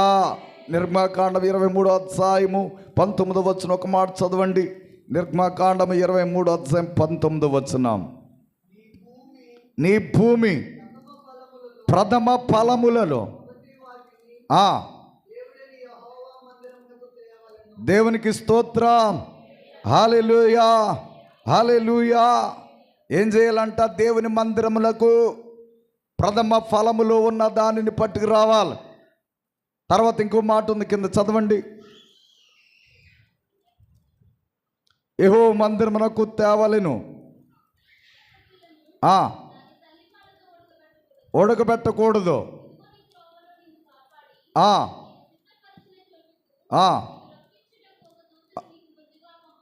దేవునికి మహిమ కలుగును గాక. హల్లెలూయా. దేవుని దూతంట నీకు కావలి కాస్తదంట. ఎప్పుడు? దేవుని మందిరములో నీవెప్పుడైతే చక్కని సమర్పణ కలిగి ఉన్నావో, దేవుని మందిరములో నీవెప్పుడైతే చక్కని అర్పణ కలిగి ఉన్నావో, నీ త్రోవలలో దేవుని దూత నీకు ముందుగా నడుస్తుంది. దేవునికి స్తోత్రం, హల్లెలూయా, హల్లెలూయా. దేవుని కృప నీ వెనుకుంటుంది, నీ ముందుంటుంది. దేవుని సన్నిధిలో తగిన అర్పణను అర్పించాలి.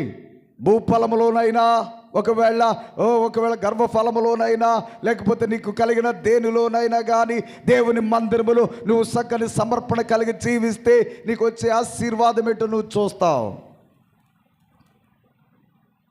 దేవుని మందిరములో ఉండాలి. దేవుని స్తోత్రం, హల్లెలూయా, హల్లెలూయా. 17వ అధ్యాయం 34వ వచనం, లేవికాండము 3-4 వచనాలు అనుకుంటా. లేవికాండము 17వ అధ్యాయం 3-4 వచనాలు. ఇశ్రాయేలీయుల కుటుంబాలలో యెహోవా మందిరము ఎదుట యెహోవాకు అర్పణ అర్పించుటకు కూడుకొనిన వాడు ఎద్దియే గాని గొర్రె గాని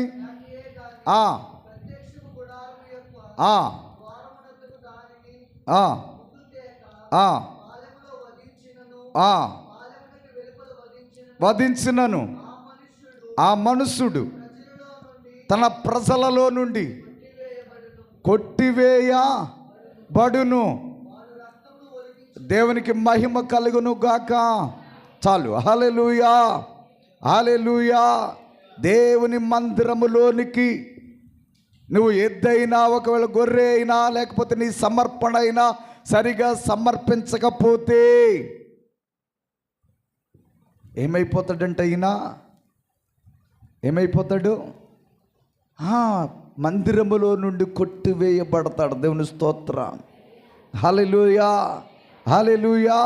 సరి అయిన సమర్పణ లేకపోతే ఏమైపోతాడు? మందిరములో నుండి కొట్టివేయబడతాడు.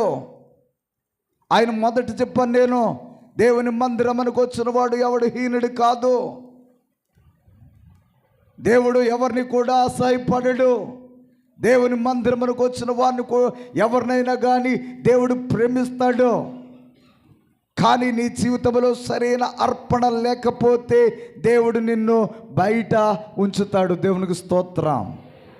బయట ఉండే వారంగా ఉండకూడదు. మనం దేవుని ప్రేమించే వారు ఉండాలి. కానుకలన్నీ పాస్టర్ గారికి అండి అని అనుకోవద్దు ఎప్పుడు. ఈ కానుకలన్నీ దేవునివి. నువ్వు సమర్పించిన ప్రతి సమర్పణ, అర్పణ దేవునిది. దైవజనుని చూసో, లేకపోతే సంఘాన్ని చూసో, మెప్పు కోసమో, లేకపోతే ఏదో పొగడత కోసమో ఇచ్చేది కాదు. దేవుని మందిరములు నువ్వేది అర్పించినా సరే అది దేవునిది.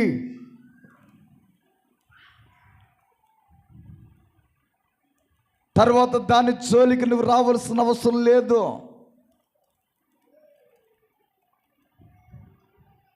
ఏదైనా సరే దేవునికి ఇచ్చినది దేవునిదే, కానీ మళ్ళీ తిరిగి మనది. మైక్ సెట్ కొని వచ్చింది కాబట్టి నాకు దేవుని స్తోత్రం. ఫస్ట్లో మైక్ సెట్ మౌత్ మైక్ గొట్టాలు బాక్సులు లేవు. అప్పుడు మైక్ సెట్ కొని వచ్చిన తర్వాత ఆ మైక్ బాగా పలుకుతుంది. బాగానే చర్చ్ మీద బిగించిన తర్వాత పాటలు పాడడానికి పిల్లలు వస్తారు కదా. మైక్ ఇచ్చాను పిల్లలకి మైక్ ఇస్తే వెంటనే లేచి నిలబడింది ఆవిడ. నిలబడి ఒక మాట అంది, అయ్యగారు ఈ మైకులు మీరేం మాట్లాడాలి కానీ పిల్లలు పాటలు పాడకూడదండి. ఇది ఎవరి కోసం ఇచ్చాను? మీకోసం ఇచ్చాను. ఇది నా సొంత డబ్బులతో కొనిచ్చాను.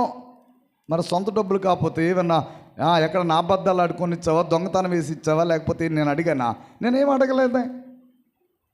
నువ్వెంత కష్టపడ్డావు నాకెందుకు? దేవునికి ఇచ్చావు, దేవుని పనిలో వాడబడుతుంది నీ సరుకు. అది అలాగ ఇవ్వడానికి వీలు లేదండి అంది. అందరిలోని సాక్ష్యం చెప్తూ వెంటనే మైక్ వైర్లన్నీ పీకేసి ఇదంతా అట్టుకుపోమ్మని ఇచ్చేసాను. దేవుని స్తోత్రం. మైక్ సెట్ పిల్లలు ఉన్నారు, ఆ పిల్లల్ని వెంటనే మైక్ సెట్ గొట్టాలు పీకేసి ఇవన్నీ పట్టుకెళ్ళి వాళ్ళ ఇంటి దగ్గర పెట్టిండు అన్నాను. పెట్టేశారు. పట్టుకెళ్ళి ఏం చేసుకుంటుంది ఆవిడ? నెత్తి మీద కట్టుకుంటుందా, లేకపోతే ఇంటి మీద కట్టుకుంటుందా? అవి ఎక్కడ పాడుకుంచుకుంటుంది? దేవుని పని కొరకు నువ్వు అప్పగించావు, అది దేవుడిది. దేవుని పని కొరకే వాడబడుతుంది కానీ మనుషుల కొరకు, అది మనుషుల మెప్పు కోసం కాదు. దేవుని పనికి అప్పగించింది తిరిగి నాది అంది. నీదైతే నువ్వు పట్టుకుపోయితే దేవుడిదైతే ఉంచన్నాను. పట్టుకెళ్ళి ఇచ్చేసామంతే. దేవుని స్తోత్రం. హల్లెలూయా. ఒక వారం రోజులు 2 వారాల్లో అలాగే ఉంచిన తర్వాత వాళ్ళ కొడుకు వచ్చి అన్నాడు, అయ్యగారు మా అమ్మ అన్నది తప్పు అన్నది, మళ్ళీ అట్టుకొచ్చేయండి. నేను అట్టురాను, నాకు అవసరం లేదు. ఆ మైక్ సీట్ వదిలిపెట్టేసి వెంటనే ఇలాంటి బాక్సులు వెంటనే కొనేసాం మేము చర్చిలోకి. మాకు అవసరం లేదన్నాను నేను. నువ్వివ్వకపోతే దేవుడు ఇంకో రీతికి ఇస్తాడు. నిన్నెవడేమన్నాడు? ఇచ్చిన తర్వాత నాదనడానికి నీకెందుకు? దేవుని సన్నిధిలో ఎంత జాగ్రత్త కలిగి ఉండాలో. దేవుని మందిరం అంటే, దేవుని మందిరములో దేవునిని ప్రేమిస్తూ ఉండాలి. దేవుని మందిరములో ఉపవాసం ఉండి ప్రార్థన చేయాలి. దేవుని మందిరములో ఎప్పుడు కూడా మనము దేవుని సన్నిధిలో స్తుతియగల అర్పించాలి. దేవుని యొక్క సన్నిధిలో దేవుని బలిపీఠం మీద నుండి దైవజనుడు ఏం మాట్లాడతాడో వినాలి. ఆ మాట ప్రకారం నడవడానికి ప్రయత్నం చేయాలి. దేవుని యొక్క సన్నిధిలో దేవుని వాక్యమును విని దేవుని ప్రేమించే వారిగానే జీవించాలి. దేవుని యందు భయభక్తులు కలిగిన వారు ఉండాలి. దేవునికి మంచి సమర్పణ అర్పణ కలిగిన వారముగా మనం ఉండాలి. అంతేగాని మన ఇష్టానుసారంగా ఉండటానికి వీల్లేదు.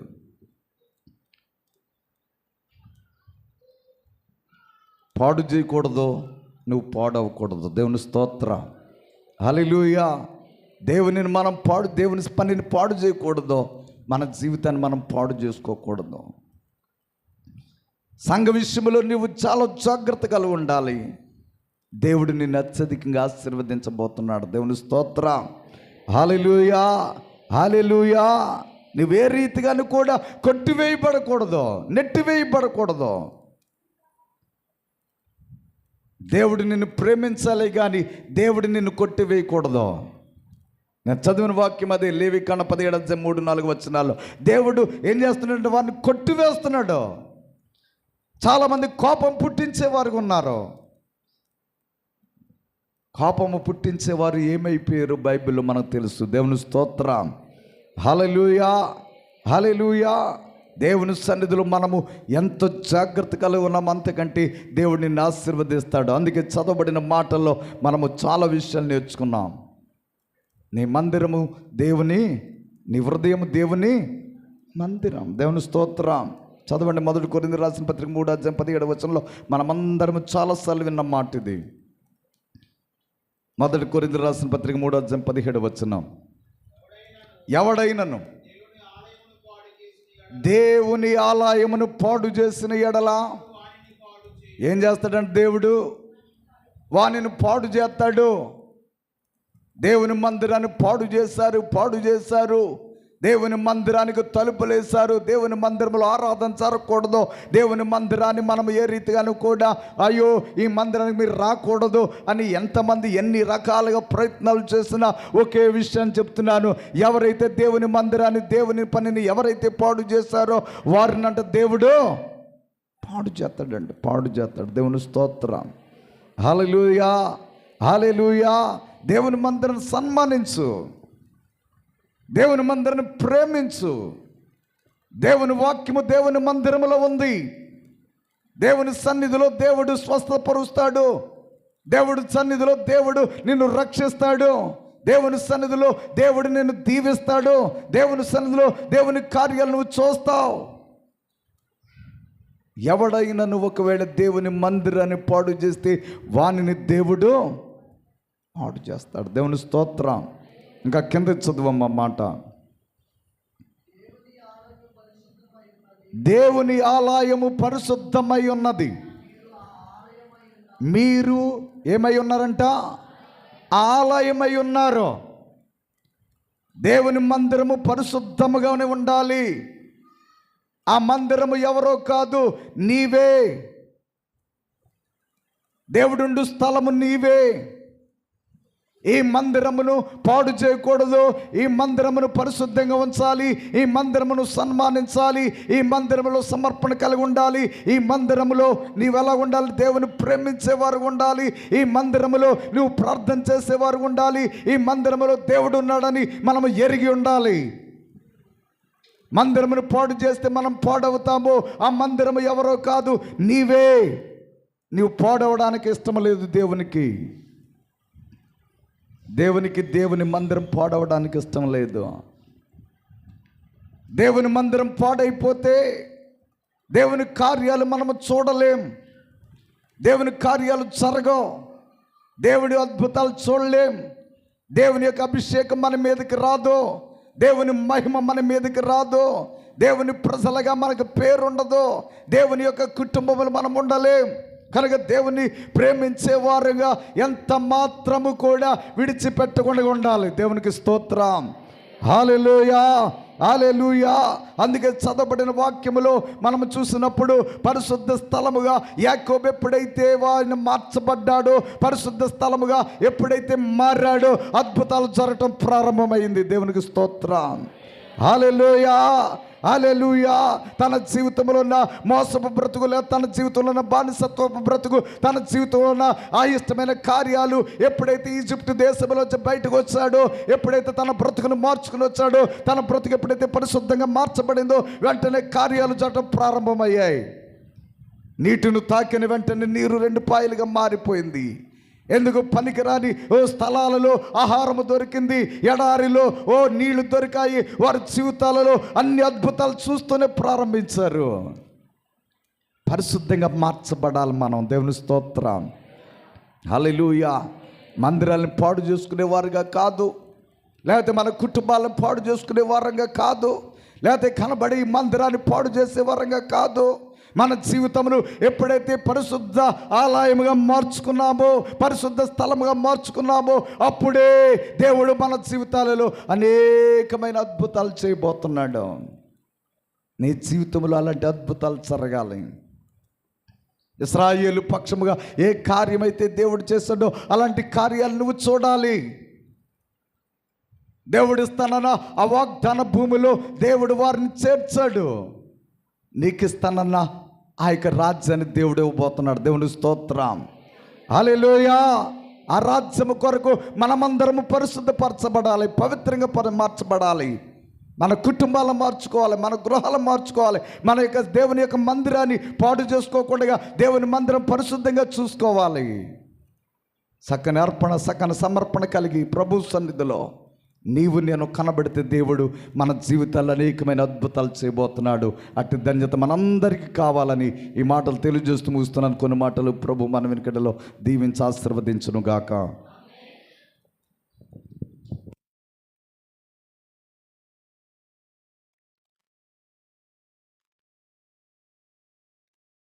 ప్రియులారా, శ్రేష్టమైనటువంటి మాటలు మనం నేర్చుకోవడానికి దేవుడు మంచి అవకాశం ఇచ్చారు. శ్రేష్టమైనటువంటి మంచి వాక్యాన్ని దేవుని సేవకులు మనకు అందించారు. వారిని బట్టి దేవుని స్తుతిస్తూ వారికి ధన్యవాదాలు తెలియపరుస్తున్నాను. అయ్యగారు ప్రారంభంలో ఒక మాట అన్నారు, ఇలాంటి దైవ సేవకులు దొరకటం మీకు ధన్యత అని. నేను చెప్తాను, నేను మీకు దొరకడం ధన్యత గారు, మీరు నాకు దొరకటం ధన్యత. ఎందుకంటే మంచి విశ్వాసులు, మంచి సంఘ పెద్దలు, మంచి దేవుని కొరకు భారం బాధ్యత తగిలిన బిడ్డలు మీరందరూ దొరకడం దేవుడు నాకు ఇచ్చిన ధన్యత. అందుకని ఎక్కడికి వెళ్ళినా చెప్తాను, మా సంఘ బిడ్డలు నా కొరకు ప్రాణం ఇస్తారని. చేతులు ఎత్తి స్తోత్రం చెల్లిద్దాం. అటువంటి మంచి ఆత్మ సంబంధమైనటువంటి ప్రేమ కలిగిన బిడ్డల్ని దేవుడిచ్చారు. దాన్ని బట్టి నేను ప్రభువుని ఘనపరుస్తున్నాను. చక్కని విషయాలు తెలియపరిచారు. అయ్యగారు చెప్తా ఉంటే అయ్యగారి మైండ్ అంతా వాళ్ళ మందిరం మీద ఉందని నాకు అర్థమైంది. వింటున్నారా? అక్కడ మందిరం కడుతున్నారు, చాలా సమస్యలు, గొడవలు జరుగుతున్నాయి ఆయన మందిరం దగ్గర. ఆయన మందిరం దగ్గర మాట్లాడాల్సిన మాటలని ఇక్కడ మాట్లాడారు. వింటున్నారా? నాకు అర్థమైపోయింది. చేతులు ఎత్తి స్తోత్రం చెల్లిద్దాం. ఏదేమైనా ప్రభు సంధిలో దేని బిడ్డలారా, రాజైన సొలొమోను దరిదాపుగా 13 సంవత్సరాలు మందిరం కట్టాడు. ఎన్ని సంవత్సరాలు అండి? 13 సంవత్సరాలు మందిరం కట్టి, పెద్ద విశాలమైనటువంటి మందిరం కట్టి, ఆ మందిరం ఓపెనింగ్ సర్వీస్ జరుగుతూ ఉంది, చర్చి ఓపెనింగ్. ఆ ఓపెనింగ్ జరుగుతున్నప్పుడు రాజైన సొలొమోను చేసిన ప్రార్థన ఏంటంటే, అయ్యా, ఆకాశముని సింహాసనం, భూమిని పాదపీఠం, మేము కట్టిన మందిరం నువ్వు ఎక్కడ ఉంటావు అన్నాడు. విన్నారండి? మేము కట్టిన మందిరం నువ్వు ఎక్కడ ఉంటావు, అసలు నీకు సరిపోద్దా అంటాడు. అంటే పిలిచి, ఏమండి ఇంకా రావద్దని ఇండైరెక్ట్గా చెప్పినట్లుగా, ఆకాశం సింహాసనం, భూమిని పాదపీఠం, మేము కట్టినట్టు ఈ మందిరం నీకు ఎలా సరిపోతుంది ప్రభువా అని చెప్పి మాట్లాడారు. నిజమే. దేని బిడ్డలారా, మందిరాన్ని మనం ప్రేమించాలి, గౌరవించాలి. మందిరంలో వస్తువులన్నీ గౌరవించాలి, ప్రేమించాలి, కానీ వాటిని పూజించకూడదు. చేతులెత్తి స్తోత్రం చెల్లేద్దాం. కొంతమంది చర్చిలో ఉన్న వాటిని పూజిస్తూ ఉంటారు. వింటారండి? కానుకలు పెట్టికి దండం పెట్టేవాళ్ళు కొంతమంది ఉన్నారు. వింటున్నారా? పులిపిటికి దండం పెట్టేవాళ్ళు కొంతమంది ఉన్నారు. మందిరంలో వస్తువులు కేవలం మన పనికి ఉపయోగించుకోవడానికే తప్ప వాటిలో ఏముండదు. మీరు అర్థం చేసుకుని ప్రేమతో జ్ఞాపకం చేస్తున్నా. వింటున్నారండి? చాలామంది తెలియక ఏదేదో అవగాహన లేక మాట్లాడుతుంటారు. ఎలా గౌరవించాలి? బయట చెప్పులన్నీ బయట విడిచి రావాలి, అది గౌరవం, న్యాయం. దేని బిడ్డలారా, కానీ వస్తువులు, మందిరంలో వస్తువులు ఏది ఆరాధింపదగినవి కాదు. మనం ఆరాధన చేయవలసిన దేవుణ్ణి మాత్రమే. స్తోత్రం చెప్పండి గట్టిగా. దేవుడు ఆత్మస్వరూపి, అదృశ్య దేవుడు. ఉదాహరణకి పులిపీటు ఉందనుకున్నాం, మనలో మనం అటు చెక్కతో చేసాం. ఏమంటే కొద్ది రోజులు అయిపోతే అది పాడైపోద్ది, దాన్ని జాగ్రత్తగా పులిపీటుకు వాడమని చెప్పి బీరువాలో పెడతావా? మాట్లాడలా. ఎక్కడ పెడతాం? ఆ మాత్రం అవగాహన లేకపోతే ఎలాగా? ఆ మాత్రం అవగాహన లేకపోతే ఎలాగా? వస్తువు కొత్తది, డ్రెస్ వేసుకున్నావు, చినిగిపోయింది, ఏం చేస్తావు? పడేయరు మీరు కింద దాన్ని ఏమంటారు?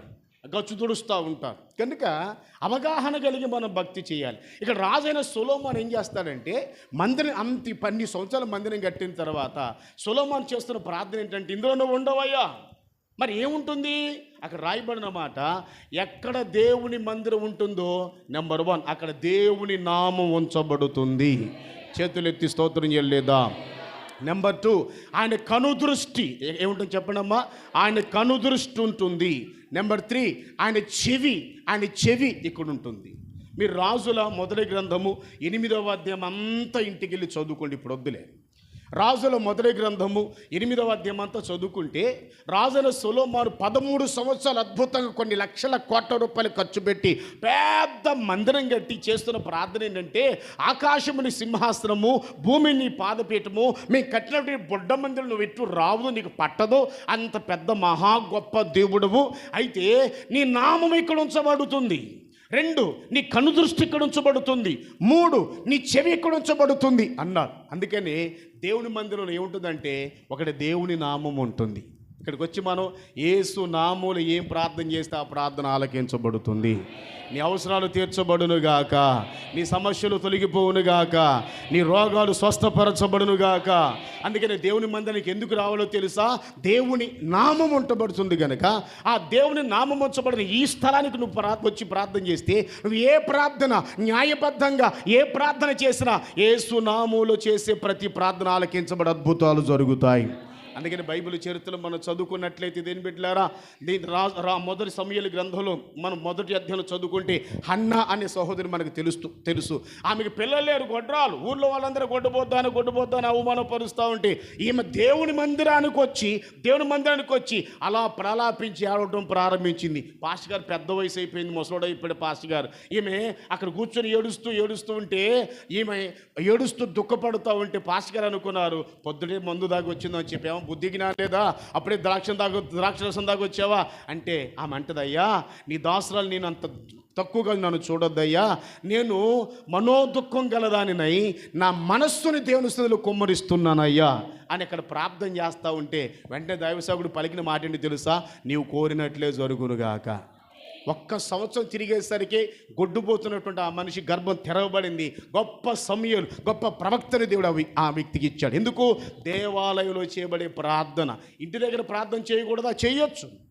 కానీ ఇంటి దగ్గర ప్రార్థన ఫలభరితంగా ఉంటుందా? దేవాలయంలో ప్రార్థన ఫలభరితంగా ఉంటుందంటే దేవాలయములో. ఎందుకని? ఇక్కడ యేసు నామం పెట్టబడింది గనుక.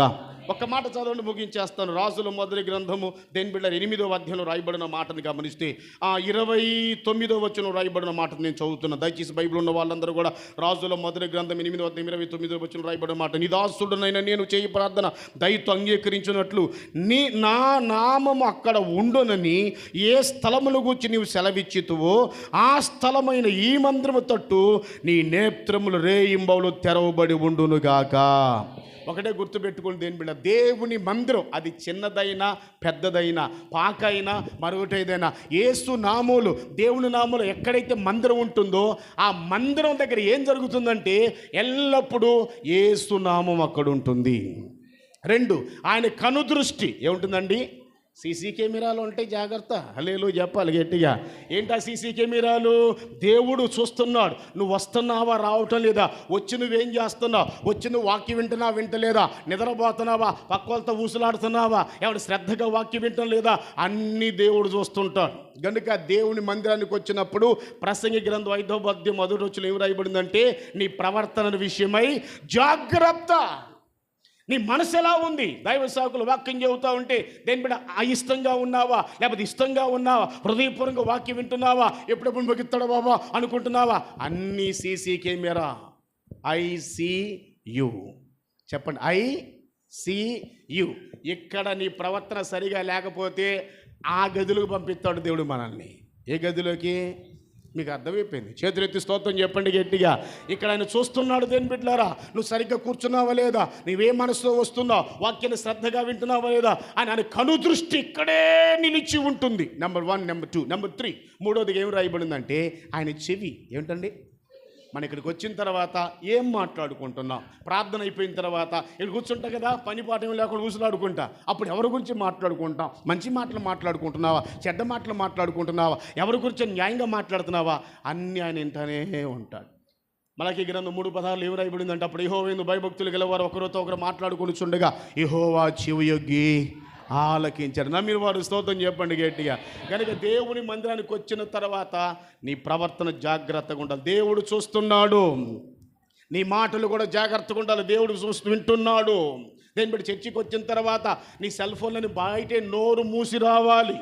చర్చిలోకి వచ్చిన తర్వాత కొంతమంది షార్ట్గా పెద్దలా ఉన్నాను ఆడికి వినపడదు, కానీ ఎవరికి వినపడుద్ది చెప్పండి? దేవుడికి వినపడుద్ది. ఓరే నాయన, నాకంటే ఎక్కువ నీకు ఫోన్లు ఎక్కువైపోయాయా, నాకంటే ఎక్కువ నీకు ఆ పనికి వాళ్ళు ఊసులు ఎక్కువైపోయా అని దేవుడు దేని బట్టి చూస్తాడు. మన జీవితంలో ఆశీర్వాదానికి ప్రతిగా ఏమాత్రం దేని మేలు పొందలేని పరిస్థితి ఒకసారి ఆలోచించాలి. మూడోది, ఆయన చెవి ఉంచుంటుంది. నాలుగోది, ఆయన వస్త్రపు చెంగు ఉంటుంది అన్నమాట. ఎక్కడ ఏముంటుందండి? చదవండి. యెషయా గ్రంథం 6వ అధ్యాయం 1వ వచనంలో రాయబడిన మాట ఒకసారి చదవాలి. యెషయా గ్రంథం 6వ అధ్యాయం 1వ వచనం. త్వరగా.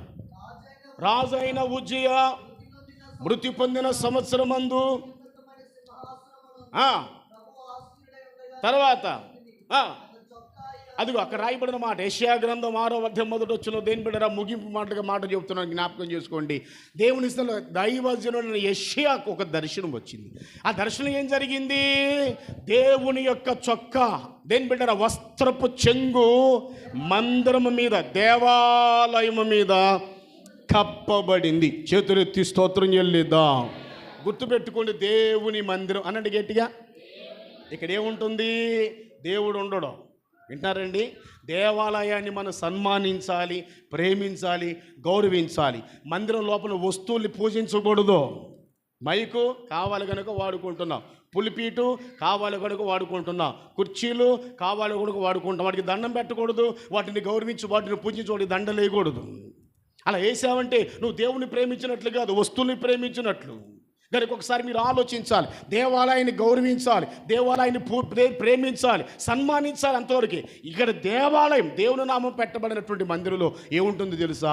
ఒకటి, యేసు నామం. ఎప్పుడైతే దైవ సేవకులు ప్రార్థన చేసి యేసు నామంలో ఇది దేవుని మందిరంగా ప్రతిష్ఠిస్తున్నాం అన్నాడో, ఇంకా అక్కడ దేవుని మందిరంలో దేవుని నామం ఉంచబడుతుంది. నామం అన్ని నామాల కంటే ఉన్నతమైన నామం. స్తోత్రం చెల్లిద్దాం.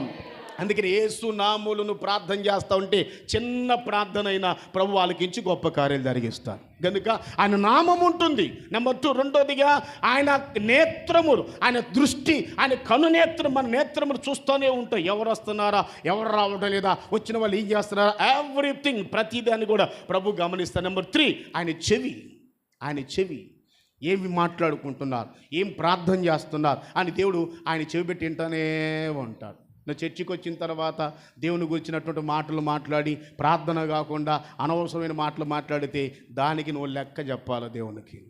హల్లెలూయా. 4వది, ఆయన వస్త్రపు చెంగు. చెప్పండమ్మా, వస్త్రపు చెంగులు ఏముంది? మార్కు సువార్త 5వ అధ్యాయం తర్వాత చదువుకోండి. అక్కడ ఒక భయంకరమైన స్త్రీ, ఆమెకి అదే పర్సనల్, అదే స్త్రీలకు ఉండేటువంటి పర్సనల్ జబ్బు ఉంది, ఆ రక్తస్రావం. ఎన్నో సంవత్సరాలు కష్టపడింది కానీ తగ్గలేదు. ఎంతోమంది వైద్యుల దగ్గరికి వెళ్ళి తగ్గలేదు. కానీ యేసు ప్రభు వారు వెనకాలకి వెళ్ళి ఆయన వస్త్రాన్ని అలా టచ్ చేసి ముట్టింది, అంతే. ఏం జరిగింది? అక్కడ ఏం రాయబడింది విచిత్రంగా? వెంటనే రక్తధార కట్టబడింది. స్పాట్లో, ఒక క్షణంలో, స్పాట్లో వెంటనే రక్తధార కట్టబడిను అని వాక్యం మనం చూస్తాం. నా దేని బిడ్డరా, ఆ అద్భుతమైన ప్రభావం కలిగిన మహిమ వస్త్రము మందిరం మీద కప్పబడింది. అందుకని పలు సందర్భాలు నేను చెప్తా ఉంటాను, మందిరం అంటే పెద్ద హాస్పిటల్. హలలో చెప్పండి గట్టిగా.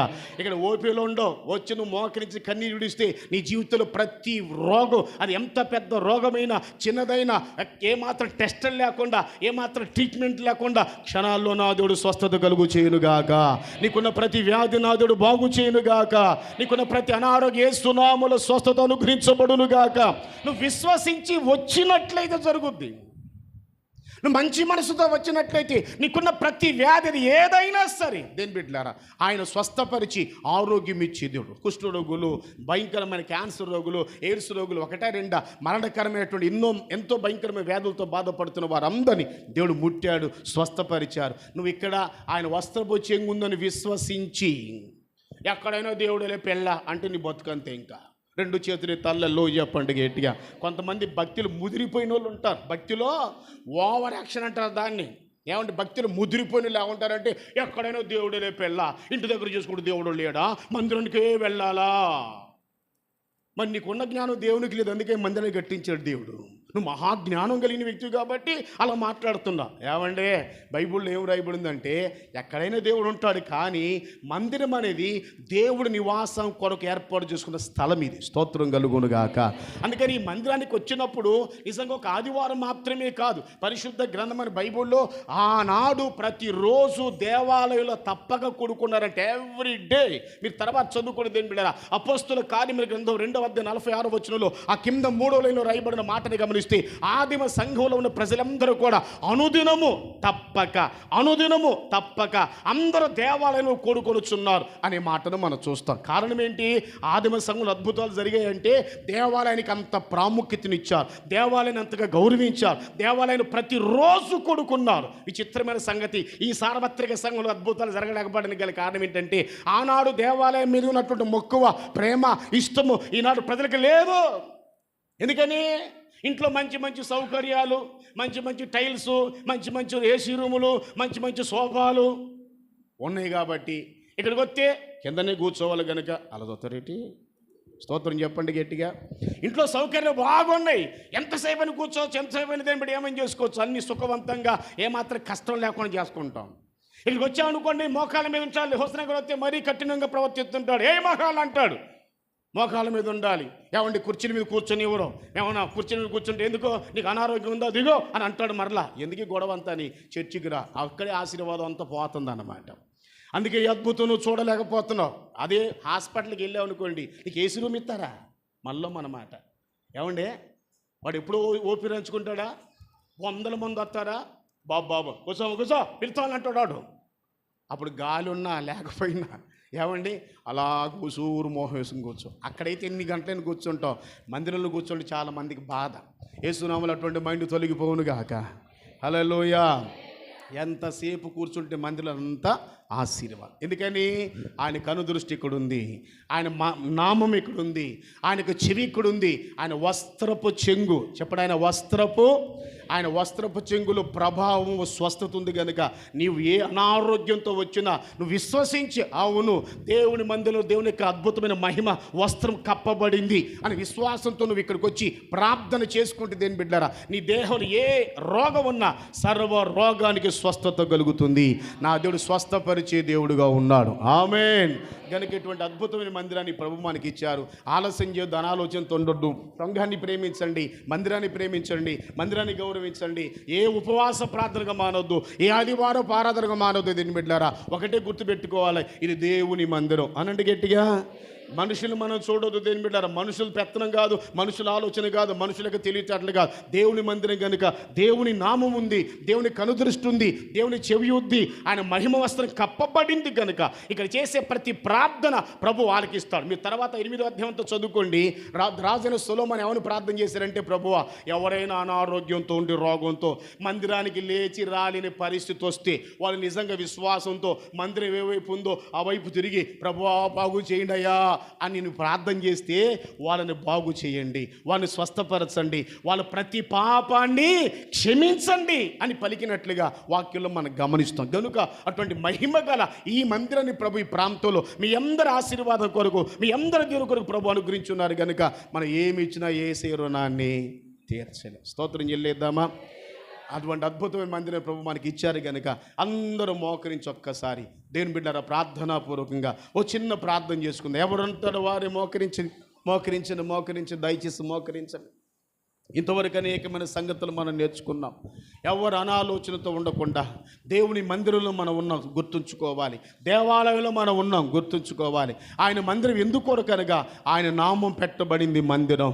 ఆయన చెవి దేని బిడ్డ యొగ్గి ఆలకించే దేవుడు, ఆయన కనుదృష్టితో ప్రతి క్షణం చూస్తున్న దేవుడు, ఆయన వస్త్రపు చెంగు ఈ మందిరం మీద కప్పబడింది.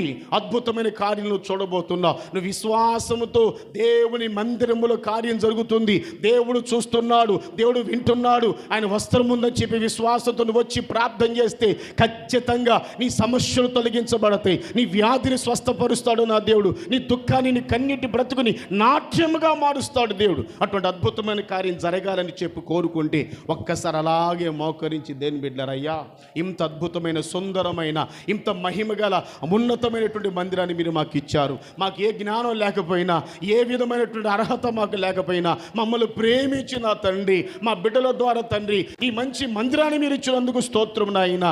మీరు ఏర్పాటు చేసిన మందిరాన్ని బట్టి స్తుతిస్తున్నాను ప్రభువా. ఈ మందిరం చేయబడుతున్న ప్రతి ప్రార్థన మానక ఆలకించుతాడు దేవుడు, ప్రతి ప్రార్థన మానక ఆలకిస్తాడు దేవుడు. దేని బిడ్డ, నీకు ఏ సమస్య ఉన్నా, నీకు ఏ బాధ ఉన్నా, ఏ భయంకరమైన పరిస్థితుల మధ్యలో ఉన్నా వెంటనే పరుగు నా దేవుని మందిరానికి వచ్చి నువ్వు చేతులెత్తి ప్రార్థించడం ప్రారంభిస్తే నా దేవుడు గొప్ప కార్యాలు చేయబోతున్నాడు, అద్భుతాలు జరిగించబోతున్నాడు, ఆశ్చర్యాలు పొందబోతున్నావు. ఈ ప్రత్యేకమైన యానివర్సరీ సందర్భంగా ప్రభు మరొకసారి మీకు జ్ఞాపకం చేస్తూ మీ అందరి కుటుంబాలు దీవించాలని, మీ అందరి కుటుంబాలు ఆశీర్వదించాలని ప్రభు అనేక సంగతులు బోధించుండగా వాక్యమైన తమ్ముడు, తల్లి, సహోదరి, సహోదరులారా ఎక్కడున్నారో అక్కడ అలాగే కన్నులు మూసుకొని ప్రార్థనలో ఉండండి. దేవుడు తన కార్యాన్ని జరిగించున్నట్లుగా, మందిరంలో వచ్చేటువంటి అద్భుతమైన ఆశీర్వాదాలు మన కుటుంబానికి దేవుడు ఇచ్చినట్లుగా, ఈ యొక్క యానివర్సరీ ద్వారా కుటుంబాలు గొప్ప ఘనకార్యాలు ప్రభు జరిగించున్నట్లుగా ప్రార్థన చేసుకుందాం. మహాఘనమైన తండ్రి, నీ పరిశుద్ధ నామానికి స్తోత్రం. మీరు ఎంతైనా నమ్మదగిన దేవుడు నాయన. ఇంతవరకు నా తండ్రి ఈ ప్రత్యేకమైన కూడికని నా ప్రభువా, నా తండ్రి సడన్గా ఏర్పాటు చేసినప్పటికి కూడా మా బిడ్డలందరూ సహకరించి రావడానికి కృపనిచ్చారు. వచ్చిన నీ బిడ్డలందరూ యేసు నామములో దీవించబడుదురుగాక. నీ మందిరానికి వచ్చిన వారిని ఎంత మాత్రం త్రోసివేసే దేవుడు కాదు నాయన. నీ మందిరానికి వచ్చిన వారిని ఎంత మాత్రం ఉచితంగా పంపించే దేవుడు కాదు నాయన. వారి క్రియలను బట్టి, వారి యొక్క మనస్తత్వాన్ని బట్టి, వారి యొక్క వ్యక్తిత్వాన్ని బట్టి ప్రతి ఒక్కరిని న్యాయబద్ధంగా మీరు ఆశీర్వదించే దేవుడు గనుక యేసు నామములో మీ దాసులుగా దీవిస్తున్నాను. ఈ స్థలంలో ఎంతమంది ఉన్నారో ఒక్కొక్కరిని మీ చేతికి అప్పగిస్తున్నాను. వారి కుటుంబాల కష్టాలు, కన్నీరు, వేదన, శోధన, దుఃఖం తొలగిపోవును గాక. వారి కుటుంబాల రోగాలు, స్వస్థతలు అనుగ్రహించబడును గాక. అప్పులు, ఆర్థిక సమస్యలు యేసు నామములో తొలగిపోవును గాక. బిడ్డల ఉద్యోగాలు, వ్యాపారాలు, పాడి పంటలు దీవించు నాయన.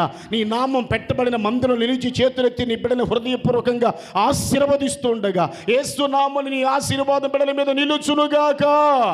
వచ్చిన ప్రతి బిడ్డను దీవించండి. వాక్యమిత్రుని మీ దాసుని బలపరిచి వాడుకోండి. ఈ మైకు శబ్దం ద్వారా వింటున్న ప్రతి వ్యక్తిని మీరు ఆశీర్వదించండి. మా సంఘ పెద్దలందరినీ వారి కుటుంబాలు దీవించండి. మా సంఘ విశ్వాసాలందరి కుటుంబాలు దీవించండి.